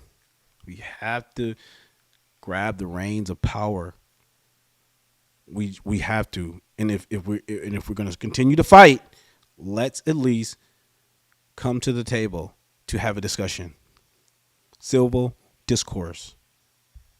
Because they are so low. That's why they're attacking you. But who are the women that are going? Black women. A lot of them. Black women. That's not what I'm saying. I'm not saying the race. Women that have low self-esteem. Nobody can hear you. We can't hear you. Your audio is low again. Oh wow. That gotta be her sister. What I will say is, like, Cynthia, you're so right because even while there's a lot of, I won't even say black women celebrating, but a lot of us are not particularly sad that he's gone. Oh my God. Look at that. Put it lightly, but tell me that's not evil. Like, Jesus. That's just wow. Sad. But I will say to that is like there are a lot of women, I think I would say equal if you're reading, like I said, some of the things on social media, there's a lot of women shaming other women for not caring or for going on and saying, I'm glad he's gone, he didn't contribute, and invalidating the feelings of women who see that he was a problem for the community. So it's almost equal. If when I'm reading, I see equal women on there trying to shame other women and for not caring that he's gone, or for saying, thank God he's gone. So there are a lot of women who can see someone as toxic as he is, and then not only be a regular on his show or watch his show or participate in that kind of thinking, but also will attack other women and carry on that same mind frame, the mentality that he has. So right, there is a lot. The biggest issue is coming, in my opinion, from right now Black women, because we're allowing that. Like if we weren't participating, if we weren't watching, if we would just say like call garbage as it is and take it out, you wouldn't see so many of men saying, I'm going to be just like Kevinsamuels. I'm going to go. Nobody's saying they're going to be just like Kevinsamuels. Nobody's saying that. Like, come on. Like, y'all just, oh my God. Okay. This is just, yeah. Let me find the right sound effect. Okay. So I feel like I'm in a goddamn time zone. Like, straight up. You could never be Kevinsamuels. Nobody could be Kevinsamuels. Kevinsamuels was one of a kind, unique in his own right. You know what I'm saying? And shit, I don't even think men can even do a good job trying to emulate him. All you can do is just genuinely, authentically be yourself. Whether the world's going to accept that, who fucking cares? Really? I mean, you got to be bold, brave, and confident, especially out here in this world, because people are quick to demean you and to caricature you. And to, like I said, character assassinate you. So you have to just be strong and confident in who you are. Know thyself. That's what the Christian text says. Know thyself. Stop with this goddamn false man. No credentials whatsoever. As Cynthia said, all my relationships are failed. But, I know that I can go online and women will flock to me and ask me how to get a man. And other women will go on and shame that woman and try to take her place even. So it's just like, it's a mess. It is a messy situation. And it is something that we can control. And it's something that we can stop. But for some reason, and I don't say some reason, it can be low self-esteem. It can be, and I think part of it is because of the culture that we're in. A single woman can work, and if she is doing the same work as a man, she should get the same rate of pay and opportunities for advancements. That's what they fought for. Yes, yes, yes, yes, yes, yes, yes. But unfortunately, Miss Gamma, I think you have bought hook, line, and sinker into the lie about the gender rate pay, the gender gap pay thing. Yeah, because that's not true. If you look at the data, what it suggests on a multivariate analysis, that there are multiple factors that plays into what a woman gets paid today. For example, women work less hours as men. Women choose different career paths. Another aspect is that men work more dangerous jobs, which pay more. So if you look at it from a multivariate analysis, and you can check out Jordan Peterson's video, he's talking about this in full detail, but that whole entire narrative has been utterly and thoroughly debunked. That's what I'm saying. Like, and this is no disrespect to you, but honestly, darling, there's a lot of people who just buy into these narratives, but they don't really objectively do the research and find out that there are opposing views. There are actually things that counter these narratives. Yeah, if we're talking about the same job, you have to take into account the hours worked. Okay? Men are more industrious as women are. Men will work, but like begrudgingly. men will belabor themselves at work. And as opposed to a woman, she has a family. She may need to get home to her daughter's ballet lesson, maybe need to take the kids to soccer. Women make different choices than men do. You know what I'm saying? Some women just cannot handle the grunt work of working these exorbitant amount of hours. Trust me, I see it every day. And oh my God, you can just see it kind of exuding from these women's work ethic. Like you can tell they're just so completely defeated because they're just constantly having to be at work and work. And these are black women I'm talking about. Oh my gosh.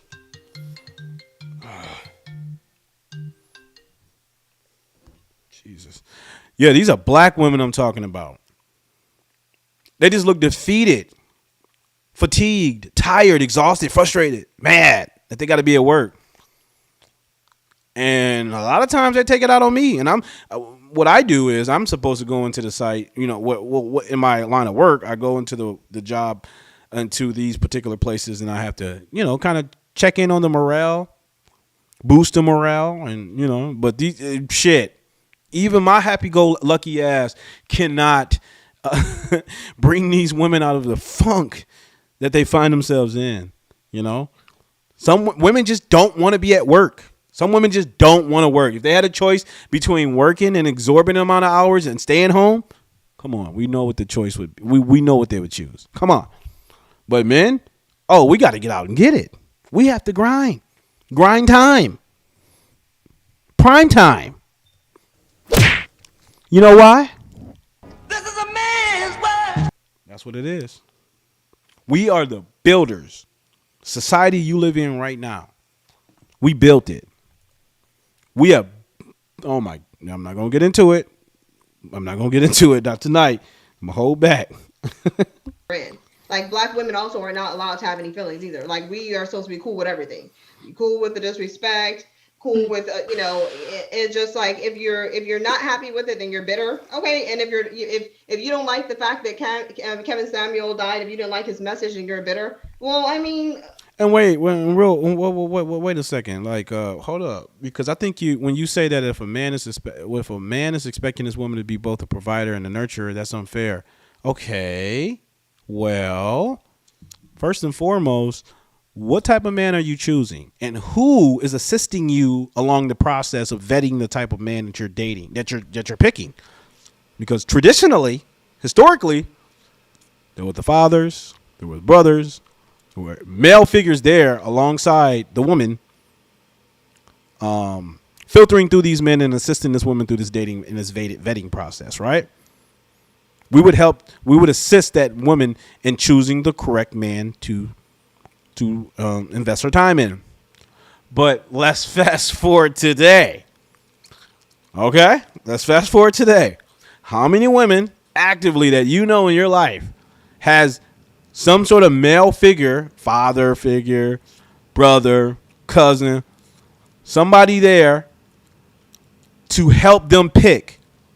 You want to know why women are kind of aloof and picking the right choice? Well, this is my point. You want to know why these women need that guidance? Because it's a form of protection. That is another part of a man's role, protection. Protection. Well, your family, but you're the exception to the rule, darling. The exceptions don't make the rules. But again, my point is protection. Protection is static. I mean, it's consistent. It has to be there always, right? So if I'm married, somebody break into my house, what? I'm supposed to wake my girl up and say, get up and go answer the door and find out who that is? No. My black ass better be willing to get up there, answer that door, and be willing to take that bullet for my family. Because I am the man. And I am the protector. I must lay my life down on the line. Because I'm the protector, right? And at any given moment, that can happen. So when you say that when a woman has to work and be the nurturer, we have to be the providers, the protectors, and we have to be the priest. I mean, I'm a Christian man, so I think that traditional roles are all predicated from the biblical Judeo-Christian values. And, you know, I don't know. That's a whole conversation I think we're probably not going to have until like fucking 10 years from now. But black people are just going to, I don't know, just going to circumnavigate around this entire discussion until we get back to, oh, that's right. Our forefathers were Christians and they followed a set of traditional roles. So perhaps we should go back to that. That makes fucking good sense. Yeah. But, you know, we all got to kind of like, I don't know. Everybody got to kind of, we're just really slow at coming to the table, unfortunately. But thank you, darling. I appreciate that. Appreciate that. So that was my point overall. Yeah, Christian values. We need to revert back to that. But we already know what black people are. I'm spiritual. I believe in the universe, vibes, frequencies, all this arbitrary shit that is not written anywhere in the Bible. But again, I don't want to go on a tangent because that's another discussion. I appreciate the input. If someone's been offensive to me, why would I be smiling? Why am I happy about that? Like, I do want to say though, the reason why a lot of black people don't want to claim their Christian, they don't want to claim the Christian religion. I believe, in my opinion, is because the Christian values require discipline, and black people flee from discipline. They flee from that word. Because that means you mean to tell me I have to forego my personal gratification? You mean to tell me I can't have instant gratification? Is that what you're telling me? Yeah, exactly. That's the reason why.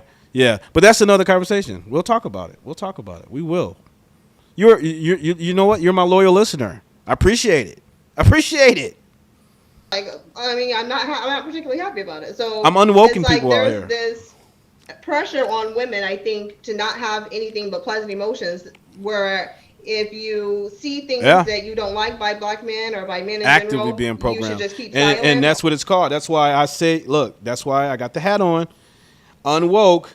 It's, oh man, let me show you this picture. See, this is what, oh man, I don't even have it. Where is it at? Let me see if I can pull it up. But basically, yeah, this whole, I look at it like this. Wokeism is a matrix, right?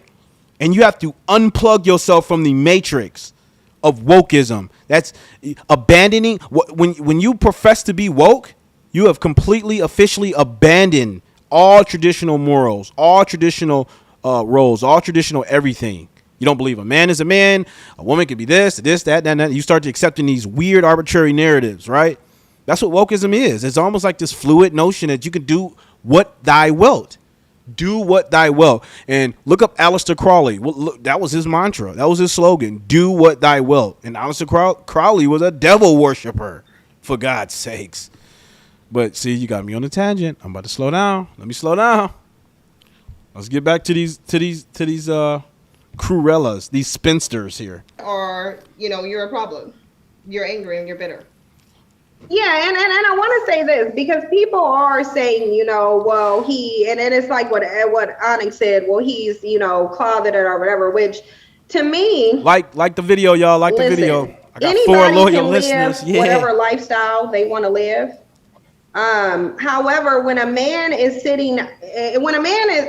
basically sitting in anybody's presence and condemning, I gotta do something with my lighting, so let me turn off my camera because my light. That's what I said. This and what undergirds this work, what undergirds the whole wokeism ideology is basic abandonment of God. It is to abandon God. So if you accept this whole woke ideology, you have essentially abandoned God. I mean, we've taken them out of schools. We've taken them prayer out of the military. We are actively expelling God from our society. And I can tell you right now, God's not going to be too happy about that. And that's for sure. Straight up with no chase. And this feminist ideology is part of the problem. I'm strong, I'm mad, I don't need no man. What do you mean we need each other? We need each other. It's not true. It is being weird. But when a man is sitting condemning black women from not being realistic, we can't hear you, V. At all. You're cute though. There's an oral care disparity in America. Stand these ads. Kids in underserved communities are 2 times as likely to suffer tooth decay. We're getting into it. Yeah, when a man is condemning women for being unrealistic and for not being truthful, but he himself is not being truthful about who he is, which again, I don't even know why I don't even know why it will be an issue. I don't even know why he wouldn't, because he's around, most of his followers are that way as well. Right. And the thing is, like, you know that, like, people are trying to say, well, he was saying, like, mean things about guys, too. Like, he was telling them, like, that they need to change and they need to do better. And no, like, maybe back in the day, like you said, maybe okay. Look. I got to switch it up. Honestly, it just kind of sounds like they're just kind of like meandering off into nowhere zone. So we're gonna pull up some other videos here, because I need to show the vast public. I have to show the public. And demonstrate it to you all that there's something happening here. There's something happening in our society. Something is infiltrating our society right now, and we got to be vigilant. We have to be aware. We have to be watchmen, and there has to be checks and balances. And that's our job as men. We're sent here to protect, and we need our women to fall back and allow us to do that. And we don't need to be disrespected, disparaged for doing that. Even the average Joe deserves respect. Even the average Joe who builds this infrastructure, the construction worker, the electrician, needs that same level of reverence and respect.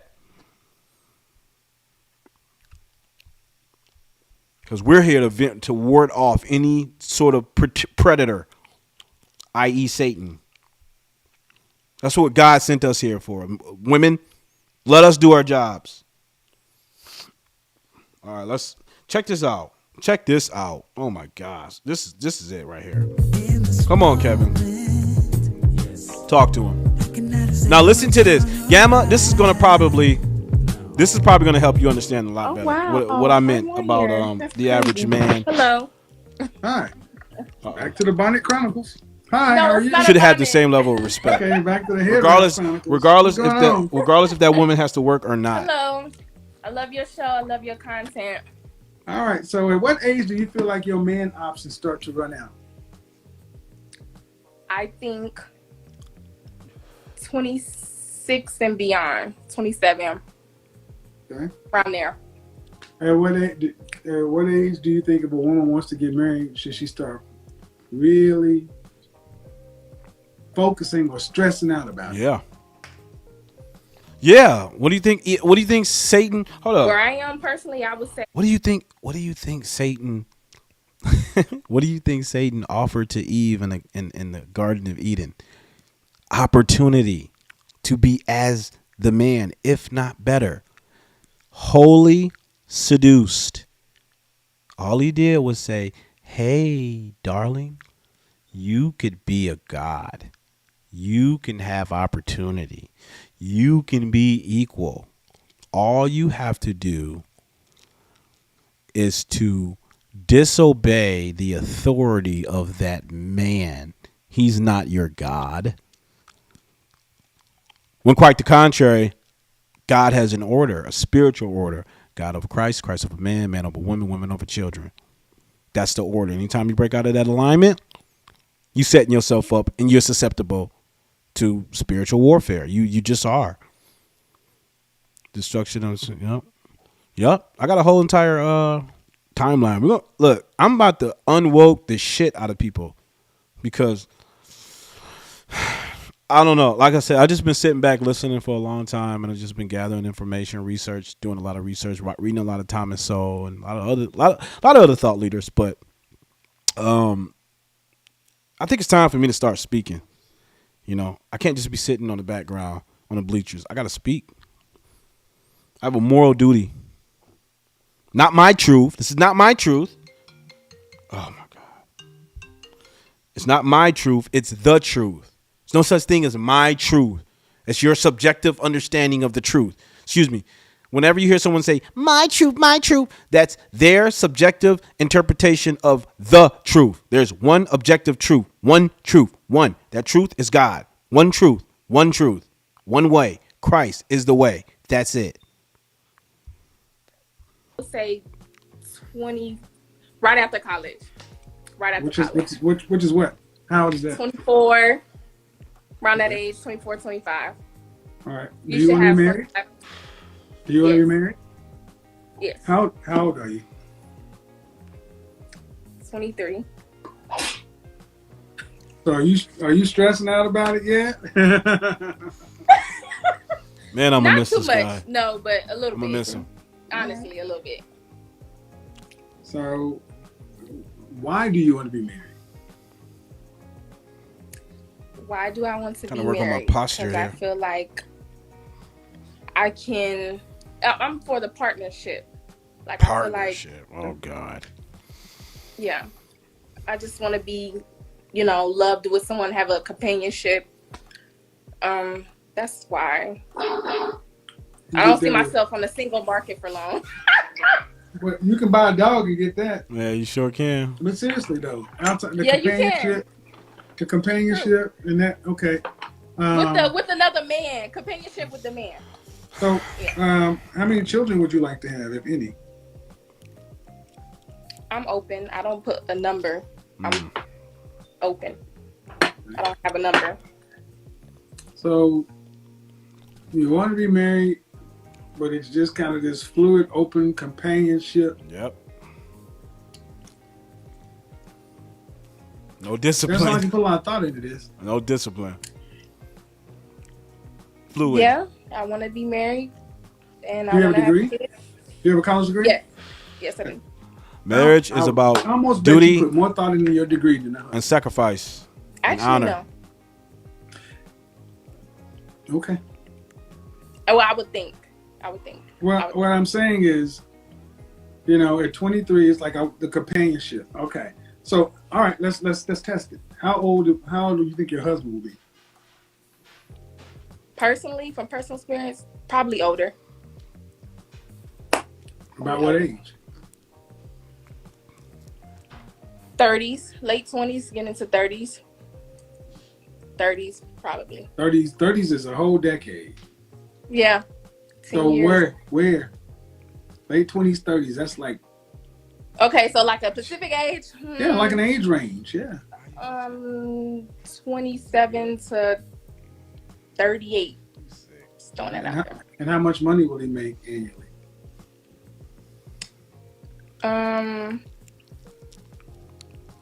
Pacific. Pretty sure you want it. Probably. No, Atlantic. Yep. At least comfortable, 100,000 or more. What state do you live in? Ohio. $100,000 or more. Okay. $100,000 or more. What percentage of men in this country earn $100,000 or more? What percentage? At least 100,000. Okay, Gamma. Let me ask you, what percentage of men makes? What percentage of men, black men, make at least $100,000 or more? Let's put the answer in there. Let me see if you know it. There's quite a few, but not that many. I would probably say 20, 30. 20 to 30% of the population makes $100,000. Okay. Of men. And how many kids do you say you want? I don't have a specific number. I'm Low end, high end. Middle, 4 or 5. How much money would a man need to make? You got that right. To facilitate a family of 4 children and a wife. In today's time. I think it's actually 5%. Honestly, it depends on those needs, but I would say at least they need to be bringing at least 250K and up. Depending on that needs of how simple. Yeah, but you gotta remember, Gamma. 250. But you gotta remember, Gamma. 70% of households are being led by single women, single mothers. So, although this is taking place in your family, darling, you have to keep in mind that the majority of black men and women are not being taught this information. So, Not to devalue or diminish your experience or what your family is doing, but on the grand scheme of things, you represent a very small minority. Very small minority. Very small percentage. Mm-hmm. Well, I would tell you that your numbers are all off. Well, I mean, where are the fathers? I mean, think about it. I mean, let's just say half of these men absconded from their parental duties. Just completely just said, fuck it, right?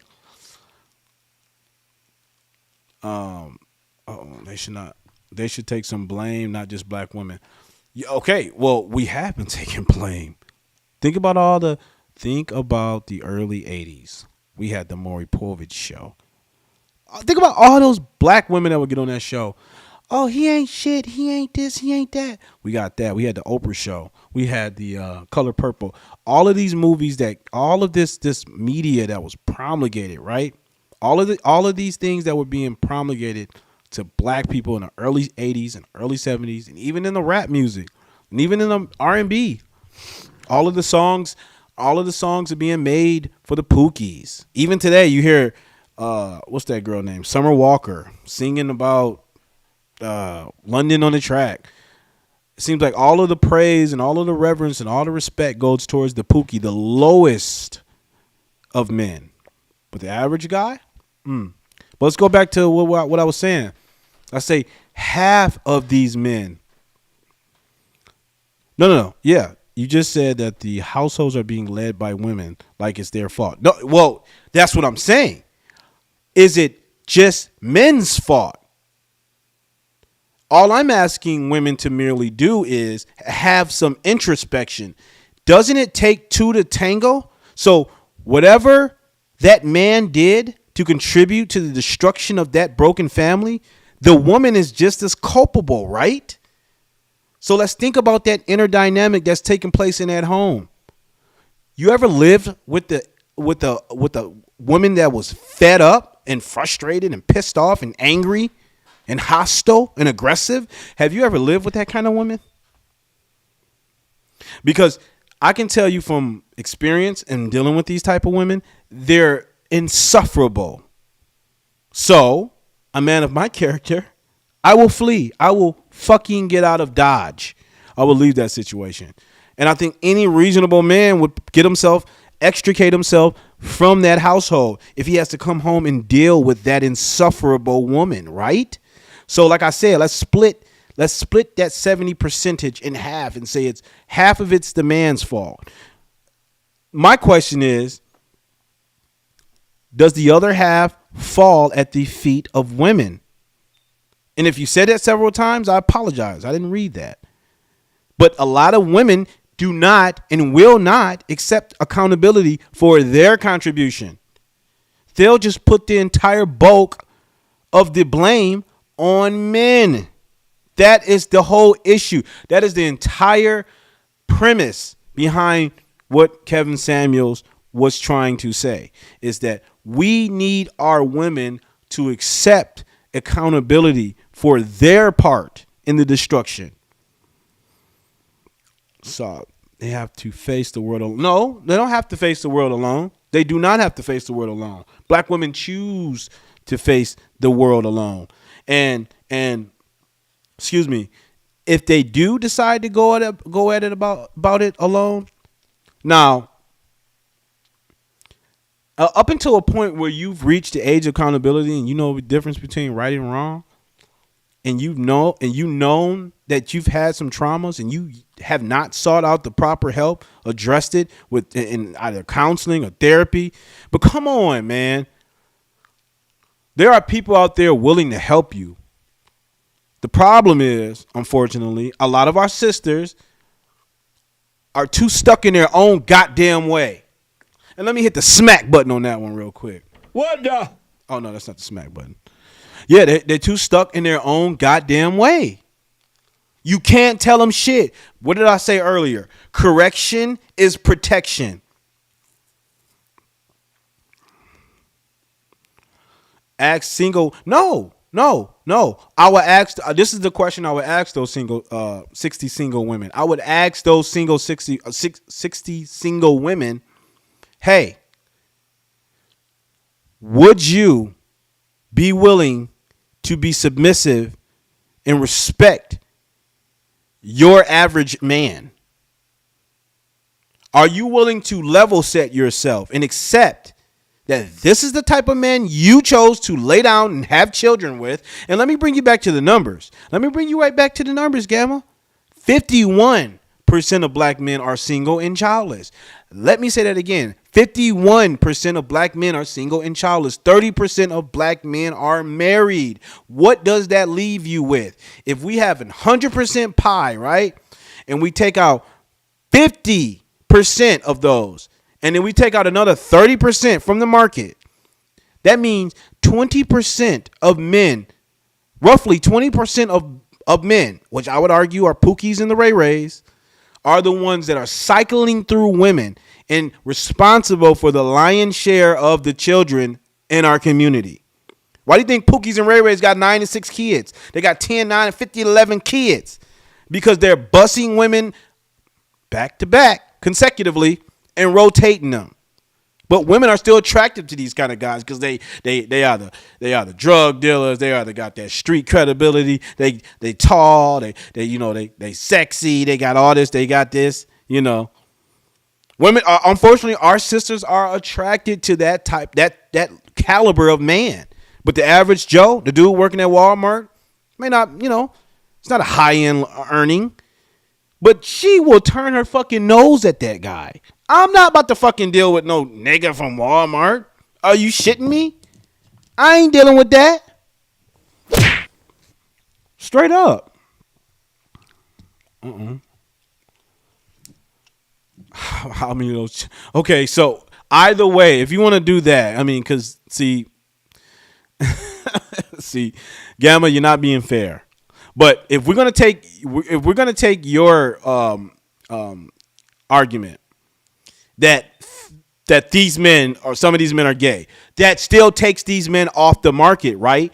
That still leaves what? That still leaves women with 20% of the men. It's not just because they are so superior. I'm not understanding what you mean by that, but I'm gonna say this again. Let's just say 25% of men are gay, which is bullshit. But I'm gonna go with that, right? And then the other 25% of men are single and childless. And then we're gonna say 30% of those black men are married. That still leaves us with a remaining 20%, roughly, of men responsible for the lion's share of the children in our community. The Pookies and Ray Rays are the ones propagating right now. They are the ones carrying forward their seed. We are raising an entire generation of degenerates because our women decide to go out into the dating market and choose men based off of what they like. The kind of guy that makes them feel good, make them tingly, right?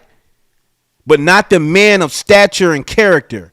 They don't want to choose men based off his character. They want to choose a guy based off how he look. You know what I'm saying? How he swinging that thing. What kind of shoes he rocking. Just superficial shit. And they get mad that this guy turn around and get upset with the kind of guy that they pick because he turned out to be a shithole of a man, right? And then they start to adopt this warped perception that all men are just trash, right? After fucking with a Pookie for the better part of their entire life, they get back into the dating market with these traumatic experiences from dealing with a Pookie. And then they'll just extrapolate that upon all men. Oh my God, all men ain't shit because I had a bad experience with a Pookie, and he got me pregnant with 9 kids, and he ain't taking care of his kids. So that means all men are shit. Even the guy working at CVS, he ain't even did shit. He ain't did a goddamn thing. But he ain't shit because she dealt with a Pookie or Ray Ray. Deluded fools in America. Let's get back to it because I'm getting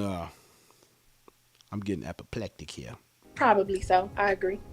So when I say you probably put more thought into a degree than a man. So if the women need to be responsible, more responsible for the men that they choose, that means it's their fault. That's who they are choosing. And they're choosing these men without any protection. Earn over 6 figures or more. Women should not be out there in the dating market choosing men. That's why once upon a time, arranged marriage was a thing. But no, I wouldn't even dare to say that shit today. But be fair, some neighborhoods are full of Pookies that may be all she sees. Well, if that's all she sees, she need to take her motherfucking ass out of that neighborhood, darling. Come on now. We're not confined under the Jim Crow system anymore. You can move. Get a good job. Go to school. You know what I'm saying? And if you don't have the proper parental structure or the family support, there are people and agencies out here. We are in a gynocentric society right now where it caters and fosters to women's needs. They are practically pushing women to go into STEM fields. Scholarships, grants, all this type of shit. Opportunities afforded to women that men will never see. They're begging women to come into these fields. But women don't want to work these hard jobs. Women are more inclined to go into nursing, social work, things where they're fields where it's more involving people, working with people. So those kind of jobs women are more inclined to go into. But again, if she is in this particular neighborhood, she needs to get her fucking ass out of the hood. Look, you can't take the shiki out the hood. Wait, you can take the shiki out the hood, but you can't take the hood out the shiki. And I mean that. Let's do it. When the average black man in this country earns $40,500.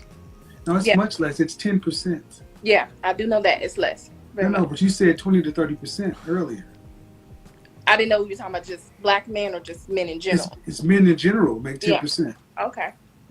It's not just black men. Men in general, 10%. Okay. And a family of 4, you're talking about close to family of 3, just to have a middle class lifestyle to afford the basics. You're talking about around $50,000 if you're not working. Yeah. So I agree. That's exactly what a therapy is needed. But before black women realize that she needs therapy, what does she have to do first? Right? She has to accept accountability. She has to accept that, God damn it, my life choices that I made, not no one else, not Pookie, not Ray Ray, not black men, but the decisions that I have made have led me up to this point. And they have all been to my detriment. All of my decisions are fucking horrible. Now, I beg you, I implore you to find a large swath of women willing to accept that level of accountability. I ask you, show me that woman that's willing to take some accountability. That's the issue. That is where we are right now with this discussion in regards to men and women interpersonal relationships. Men have accepted accountability. We have said, look, you're right. We ain't shit. We're not shit. We're not doing nothing, but we're going to get better. And men have been getting better. So I said, I cited the numbers to you earlier. Men have been doing better, but women are still attracted to the Pookies. They're still going after the Pookies. 50% of us are not messing with women. They don't want to mess with us because we're not swagged out enough. We're not hood enough. They don't want us. We're lames. We're not exciting. You know what I'm saying? We can't provide that lifestyle. But Pookie can. Oh, shit. What the hell? I gotta go.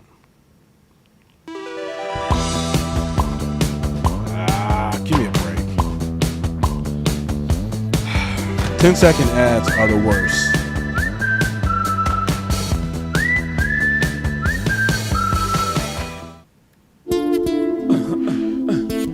Oh, ready, God. Like Jay-Z. It's me and my girlfriend. Like Jay-Z. He's another goddamn Pookie. He just happened to be well off. These are the type of men that needs to be shouted down in ignominious fashion. Jay-Z. He profited from the black community. And he sold drugs. Hello. Hi. Average black woman. Sold drugs to our community. You want an above average man.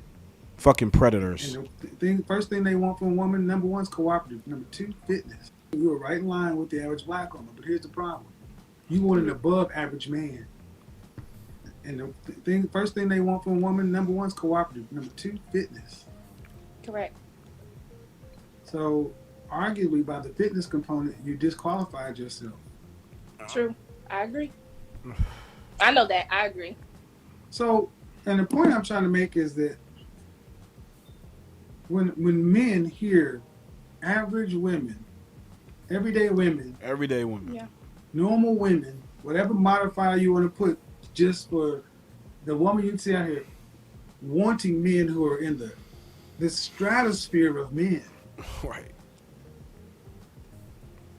upper echelon. And at what age does a man make the kind of money you're talking about? They don't even know that, or the fields that these men work. At least by their middle 30s, some late. By the time, it depends on how their life is. Yeah. You're in Ohio, man. Correct. A man makes that kind of money 45 to 55. Yeah, so that's not late 30s. 45 to 55. And you're 24. It means that men making the kind of money you're talking about will be 45 or 50. Correct. So when I say, ladies, you put more thought into a college degree, you put more thought into that than what a man is. This is fantasy. Yeah, it's true.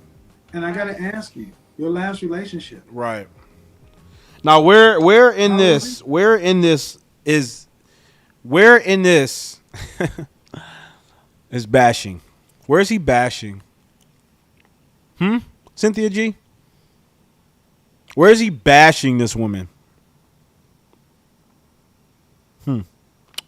I wonder. What did you say here? Her life choices that stem from her environment, women have been doing better too.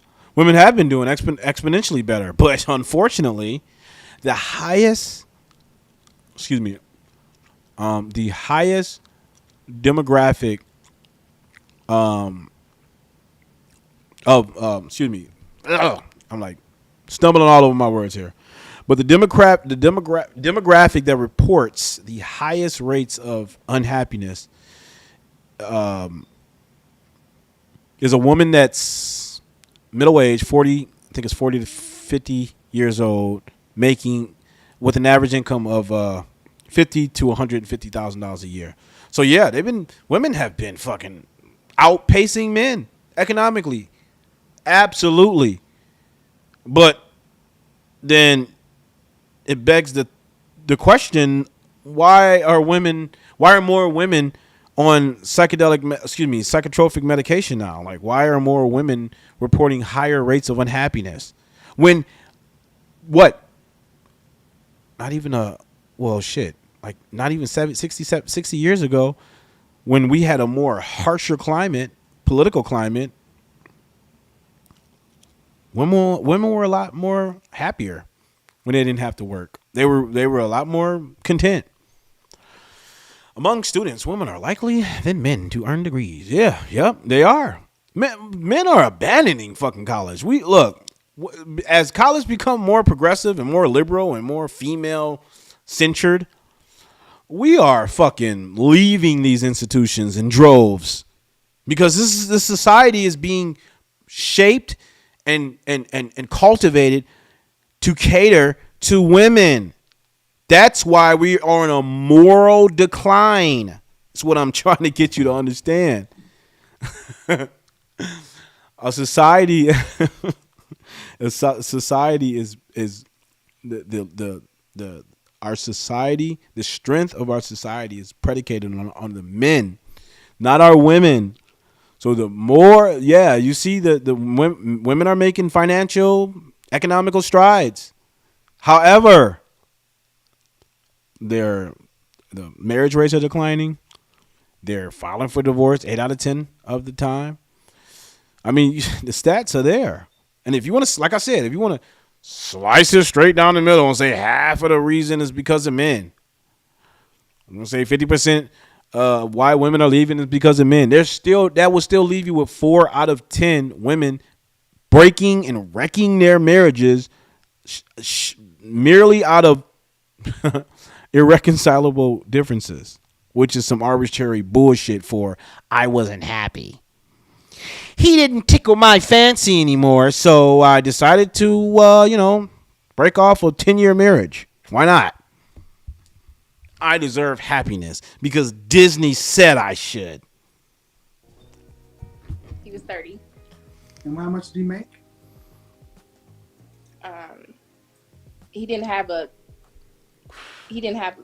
He made some money, but he didn't have a job. Correct. So, make it make sense. Make it make sense. Your last relationship was a dude that didn't have a job, and yet you want your husband to Pookie. No, not necessarily. Exactly. Women are made to be nurturers and are happier when they're home. We can't be because men can't do their jobs and sustain the household. See, there you go again, darling. You are engaging in the nadir fallacy. And the nadir fallacy, and I'm going to say this, I'm going to start using this term more often. It's called the nadir fallacy. I need you to look that up. That's where you evaluate an entire group of people based off, you evaluate an entire group of people using the worst of the group. So you're taking a small substrate of men and extrapolating those men upon the entire group.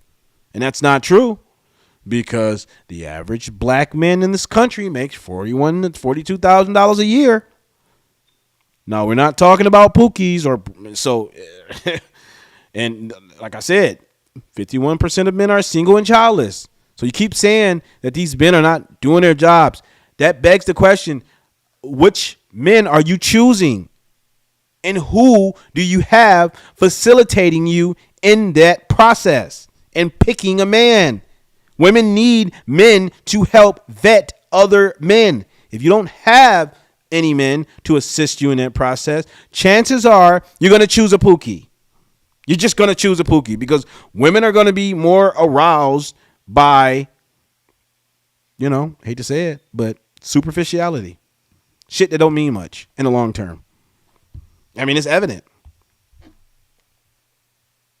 To facilitate what you're talking about and not have to work? Yeah, true. Not having to work, he has to. Correct. And we don't want to go to college because men are starting businesses. They're finding means of providing without having to go to college. I mean, trade school. There's a lot of things we can do other than go to college to make money. Graduated from college, and you myself, for example, in Ohio, which is in the Midwest. Yeah. And you're 24 and a dress size 16. Is it more likely that your husband's gonna be a guy making $40,500, working average work, or would you not marry a guy like that? No, she don't want an average guy. Be honest. Would you not marry a guy making $40,500 for the rest of his life? Gamma, dear, with all due respect, I understand women are making tremendous strides career-wise in business ventures. They are. Women are outpacing men economically. That is completely demonstrative of the numbers and the data. I agree with you 100%. But that is not indicative of a woman's happiness. The biggest predicator of a woman's happiness lies within a family and husband, not work. So as you see more women entering to the workforce, and as you see more women starting businesses and becoming more economically and financially prosperous, you see Simultaneously, you see where the unhappiness rates are continuing to rise. I believe we surpass black men. So don't complain when you can't. We don't complain. We don't complain. That's why, look, black men are just saying, fuck it. Because our women are becoming more educated and outpacing us financially, they decide to think that they're superior to us because of this, and they don't want to comply and be and cooperate and give me the things that I desire in a woman, because men don't give a fuck about a woman's career. We don't care. That's not what we seek. We don't seek security. Women seek security. We seek other attributes, other traits, right? Men and women are attracted to different traits in the opposite sex. Women seek provider, leadership, security, things like that. Men, we seek beauty, fertility, friendliness, femininity. We seek different things. So, notwithstanding all of the progress, we're not interested in a woman's career choices or her money. We're not. I don't have an issue with a woman making money. And like I said earlier, Kevin, I know for sure Kevin never had an issue with a woman's career choices, things like that. It's not that. What the problem is women allow themselves to be, they arrogate this power, this superiority. Like, they believe that they're better than you, and it exudes from them. I mean, you gotta, I don't know. We'll have to have a more intensive discussion about this. But yeah, let's go ahead with the video. Anymore. That's what he's gonna make. $20 an hour. You rocking with me, Gamma? So Right, I appreciate you. I appreciate you so nonetheless. Okay. So I would. Yeah.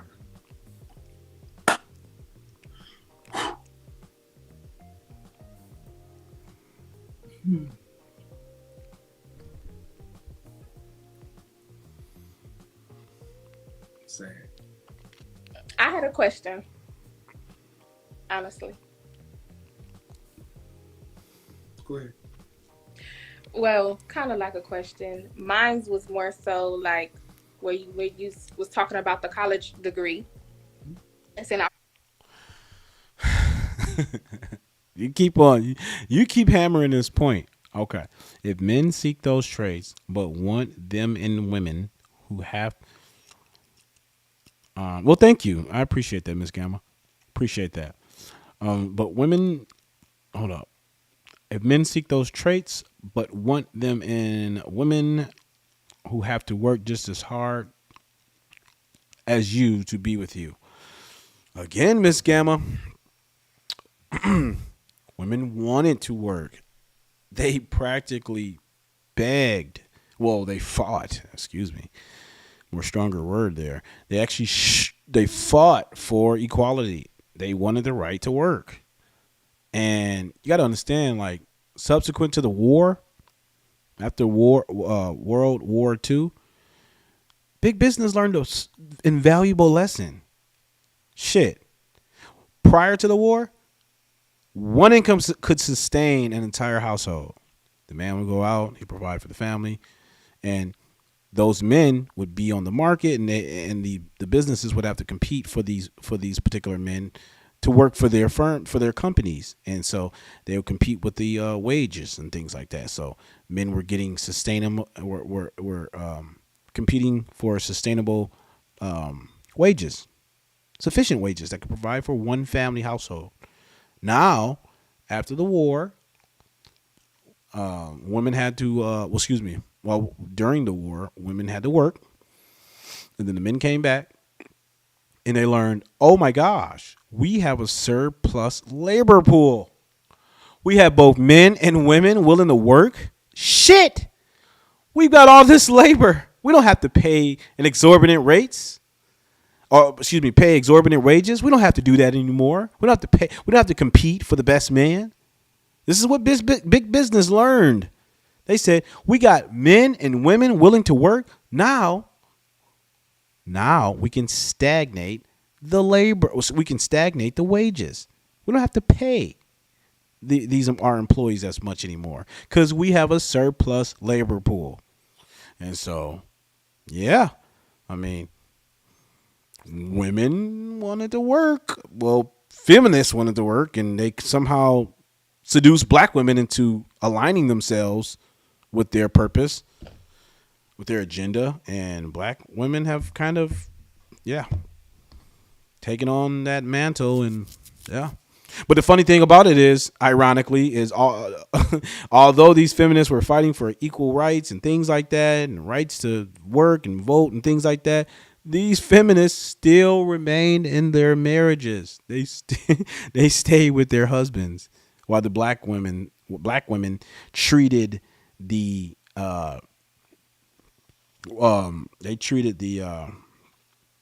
the right to vote and things like that. When they were granted those rights, they treated it like the fucking emancipation. They said, we are free. Thank God Almighty, we are free. And it's been downhill ever since. Unfortunately. I put more thought into the college degree than the man. I could see that. But then my personal opinion, I felt like I put more thought into family and love relationships than anything because... What's the question, sweetheart? The question is, what do you feel like I personally, from what you picked up already, need to do? Hold up. Started being locked out of the middle class. Right. But you have to read the Patrick Moynihan report, The State of the Negro Family. Read the Patrick Moynihan report. So during this time when the black men were being locked out of the work class, the middle class jobs, right? This is accurate, historically accurate. So when these black men were not able to acquire the jobs needed to sustain the household, they were disenfranchised, right? And the black women was disenfranchised as well. So therefore, she had to apply for governmental benefits, welfare, things like that. But when, and I promise you can read this report, and at the same rates men began to enter back into the workforce, the welfare recipient rights began rising. So simultaneously, when men started entering back into the workforce, the welfare rates continued to rise. And it was a staggering phenomenon. So, yeah. In order to get the man that I think that I want?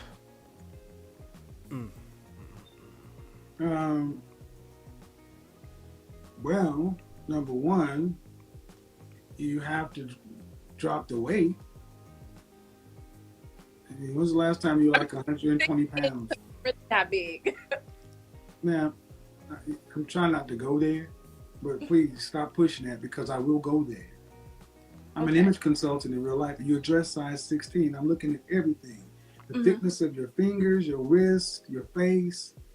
Yeah. You are 80 pounds, you're 60 pounds overweight. Right.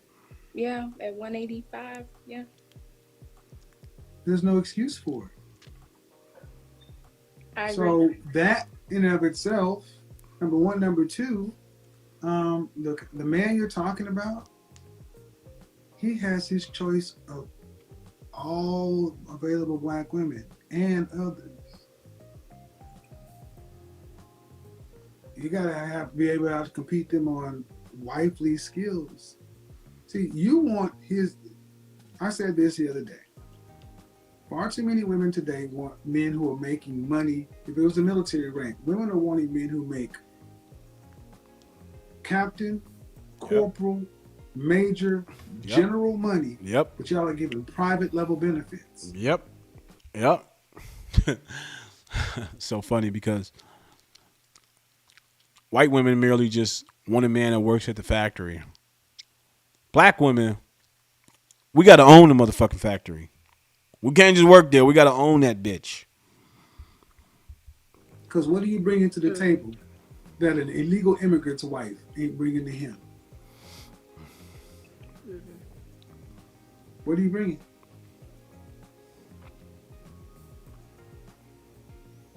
So the net of it is you ain't, the likelihood, I ain't gonna say you ain't, but the likelihood of you getting that guy, extremely unlikely. Yeah. But what bothers me is I get dinged and called crazy for telling women that, but nobody seems to say anything when women like yourself say you can't make a deal with a man who's earning less than you because you make more than him. Right. When your sexual marketplace value, your face, your body, your overall appearance is what men judge on. Thank you. True. So if your That's what we look income for. has exceeded your sexual marketplace value, then you're upside down. But what you can't overcome is you dated a guy that didn't even have a job. Why? Did he look good? No. I mean, yeah, he looked good, but it wasn't that. I think See? upbringing. Not a legal job, should I say. A legal Pookie. Not a legal job. Meaning he's just drug dealer or some shit? Yep. Of course. Yeah. Of course. Yeah. They get the Pookies, they get the best of our women. They really do. We just get the scraps, unfortunately. On the World Star, you know that, right? Probably. Yeah. Got a college-educated black woman dating a drug dealer, wanting a millionaire. Ain't that a bitch? Yep. And looking at regular black men as though, man, ain't good enough. I think we should end this. Yeah. I don't want this to get out of hand. I think you really need to put some thought into the conversation we had. He said, you're not fully dealing in. He said, I think we should end this. Damn, Kevin. Reality. I agree with you. All right. Have a good night. You too. He said, let's end this before it goes off the rails. But this is where we are. We started the conversation with talking about just the level of respect the lack of respect that a lot of black women have towards black men, unfortunately. Even after a man has passed, and whether you agree with his talking points and, you can have an opinion, it's fine, but whether you agree with him or not, it's still never appropriate to disparage a man when he's, I don't know. It's never appropriate to disparage a man when after he's passed. That's just not appropriate.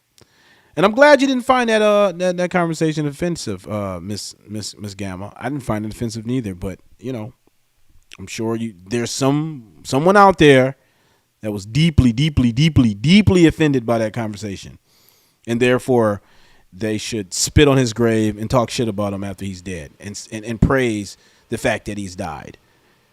And be justified because of that. Because he's a male bashing, chauvinistic, misogynistic prick. Honestly, I think that was a very, thought provoking. I think it was very insightful for that young lady to hear that information. But whatever. Like I said, correction is protection. That is what men have been dispatched to do on this planet, is to correct and protect. But unfortunately, our women have abandoned our leadership, have abandoned our traditions, have abandoned God. And I'm not saying all women. I'm not. I'm talking about women who possess a particular mindset that believes men are negligible. They're superfluous. They're not needed. Any woman that thinks like that has officially been hijacked by the woke hegemony. Unfortunately, that's where we are. And we need more women, righteous women, to step alongside with men, righteous men, not the pookies, but men of valor, men of character, and to denounce this behavior. We have to expel these behavioral patterns, these traits, these subcultural traits from our community. I'm about to get deep. I'm going to get real. Fuck it, man. I'm going to get real controversial. It's probably not going to happen tonight, but continue to follow me, Gamma, but I'm going to have to turn this up because I just think that we tippy-toeing around the issues, and it's real simple. Those who want to build collectively come to the table and let's agree on standards. Let's agree on principles and traditions that we want to carry forward. And those who don't want to abide by those standards can get the fuck out. It's just that simple. No more Mr. Nice Guy. Correction is protection. Now, for anybody that's going to take my video, edit it, misconstrue my point, take this point. Correction is protection. Okay? It's that simple. Miss Gamma, thank you for rocking with me tonight. I'm going to try to jump on tomorrow night. Make sure you got me subscribed. Well, make sure you subscribe to my channel. Share my video. Share it. Get it out. You know what I'm saying? I'm a small struggle streamer over here. You know what I'm saying? But we need more men. We need more women of character to stand alongside each other and to carry forward our message. We really do. Because I'm not about to go another motherfucking 40 years of this. I'm not about to do this. I'm just not. Before I die, that's my legacy. Before I die, I don't want my daughter to grow up having to sift through and circumnavigate between sacrificing her dignity in order to be authentically black. You have to sacrifice your self-respect and your pride to be deemed authentically black. You gotta date a pookie to be considered a real woman. A ride or die. Oh my God, it's so contaminated thinking. It's so contaminated. I can't even. Look, clean up on aisle motherfucking 4. Clean up on aisle 4. That's what we doing. We cleaning up. And I thank you, Gamma, for rocking with me. You my first loyal listener.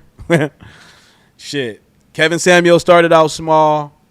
O'Shea, MTR, a lot of these other red pill, man on spirit kind of guys. We got to start small, but we're going to build as we fly. You know what I'm saying?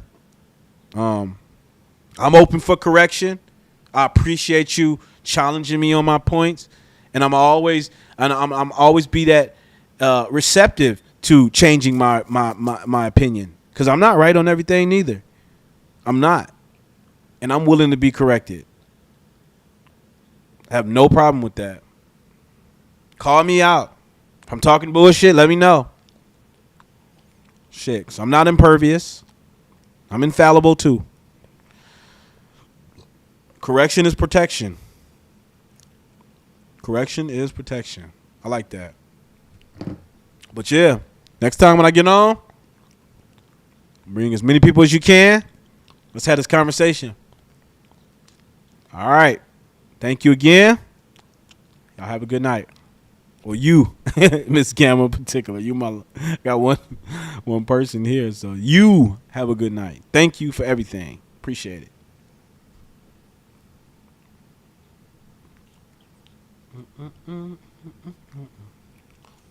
Got to give me an outro song or something one day.